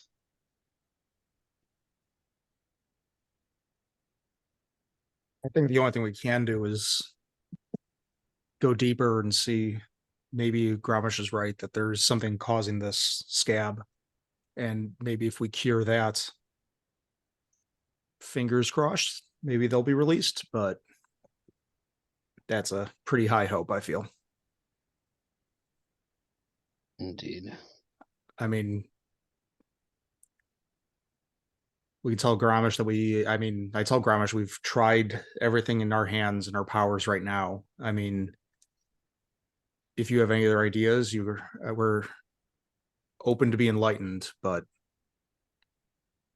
we can't seem a way to get you off the wall without causing significant damage to you. If I had my lab, I'm sure I could figure something out. Make some kind of substance, some kind of salve. But I don't have any of those things. Neither do we. I'll look to Nara then and just like ask, and I guess Gramish too. I just like, do you have any in case we do make it out of here and out of this damn hell that we're in? Do you have any family that should be informed that we can get to? I don't know if I've ever seen. I don't know if I've ever seen a drow. What are the chances? Fairly rare. Well, I understand that. So I mean, I mean, I'll let you determine if you have or not. It's just not likely. right. Well, how about a roll a d100? All right. 95 to 100. I've seen one. That's actually pretty good. Okay. Not seen one. Am I familiar with where they're from? Yeah. I mean, most people are familiar that they're from Zendrick, which is a jungle continent that used to be ruled by giants. Mm. There's a lot of expeditions and interest in Zendrick because it is a land that is rich in resources and is fairly untamed, relatively speaking. But at that request to asking about family, Gramish begins to completely lose his composure and begins to cry. My parents, they're in Zalargo. If you could let them know what happened to me, I would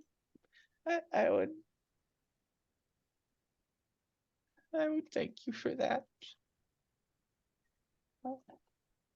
And let me figure out what their names are.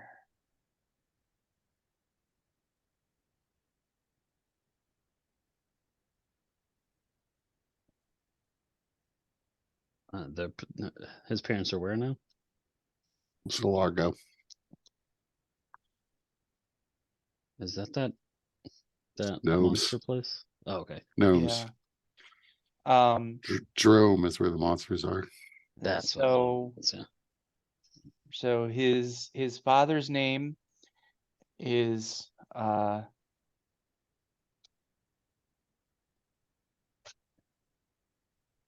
Alston Dimple Thimblecup, and his mother's name is Bimpnaden Ella Thimblecup. And all of you very clearly know that those are gnomish names. Alston Dimple Thimblecup? Yeah. Alston Dimble Thimblecup.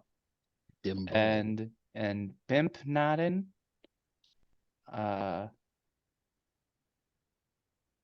what was it? Bimpnaden Ella Thimblecup. Okay.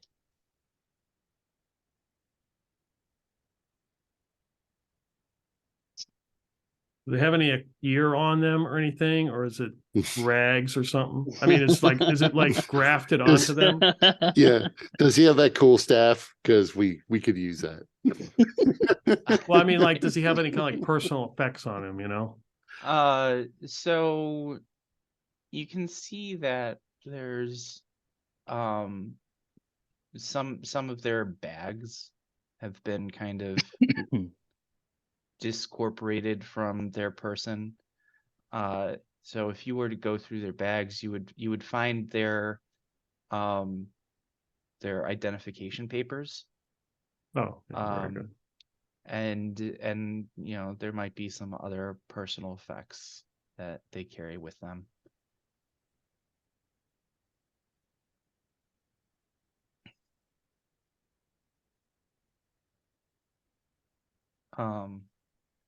And as for Nara, to Ewan's point, she says, "My only family was Paelius. With him gone, there's no one. My clan is in Zendrick. They are fighting a war, and I can only hope that they are able to succeed."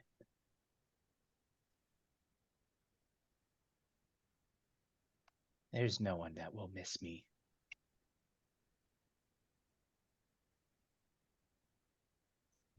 Just wondering, how identifiable is Paelius's bow? So it's not. Well, I mean, I guess Tony, you would know. Was it anything special? At the time, I've kind of just yeah, if there was any like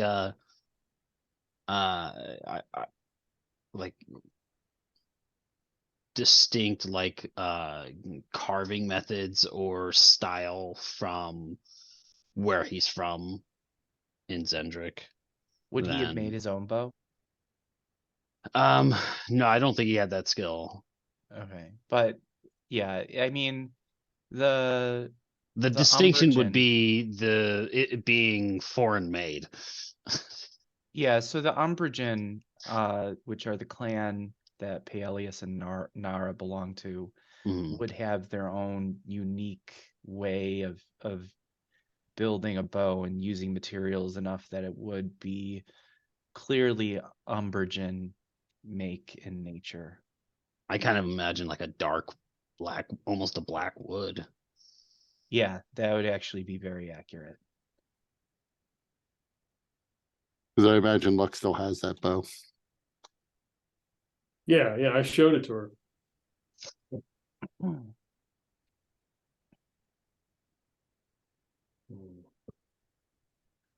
Well, we need to be off, but if we can find a solution to your predicament, we will come back or do whatever it takes to affect it so that we can free you from this trap without you bleeding to death.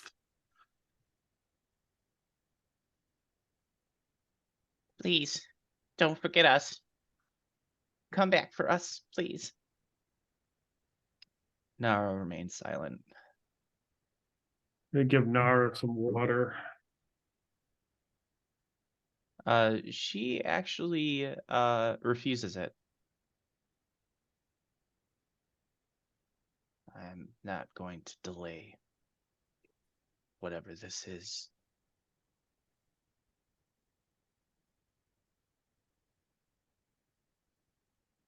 You're making this hard. I really want my temporary hit points. That's true. You were robbed. Robbed. Yeah. When the Melodia Dragonborn stepped was in. killed. Melodia stole my temporary HP.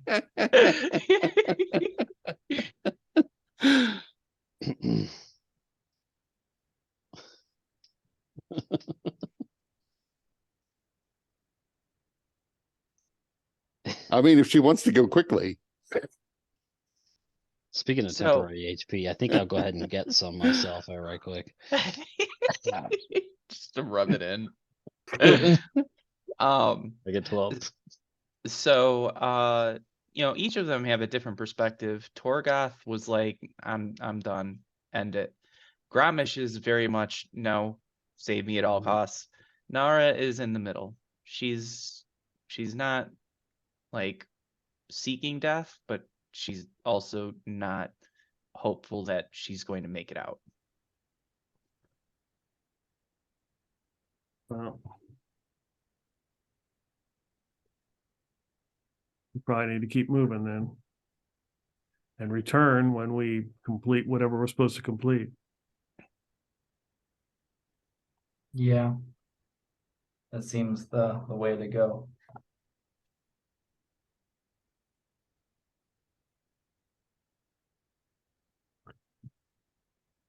Let's do this. So let's guess we'll leave them. All right.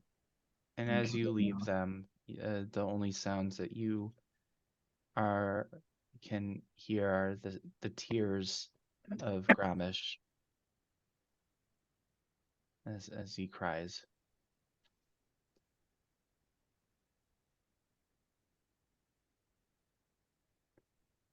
So, and at the end of this tunnel, you see another hole in the floor. This one is not as deep as the other one.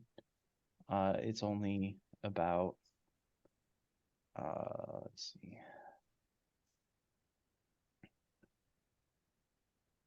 It only goes about 10 feet down. And we'll end it there.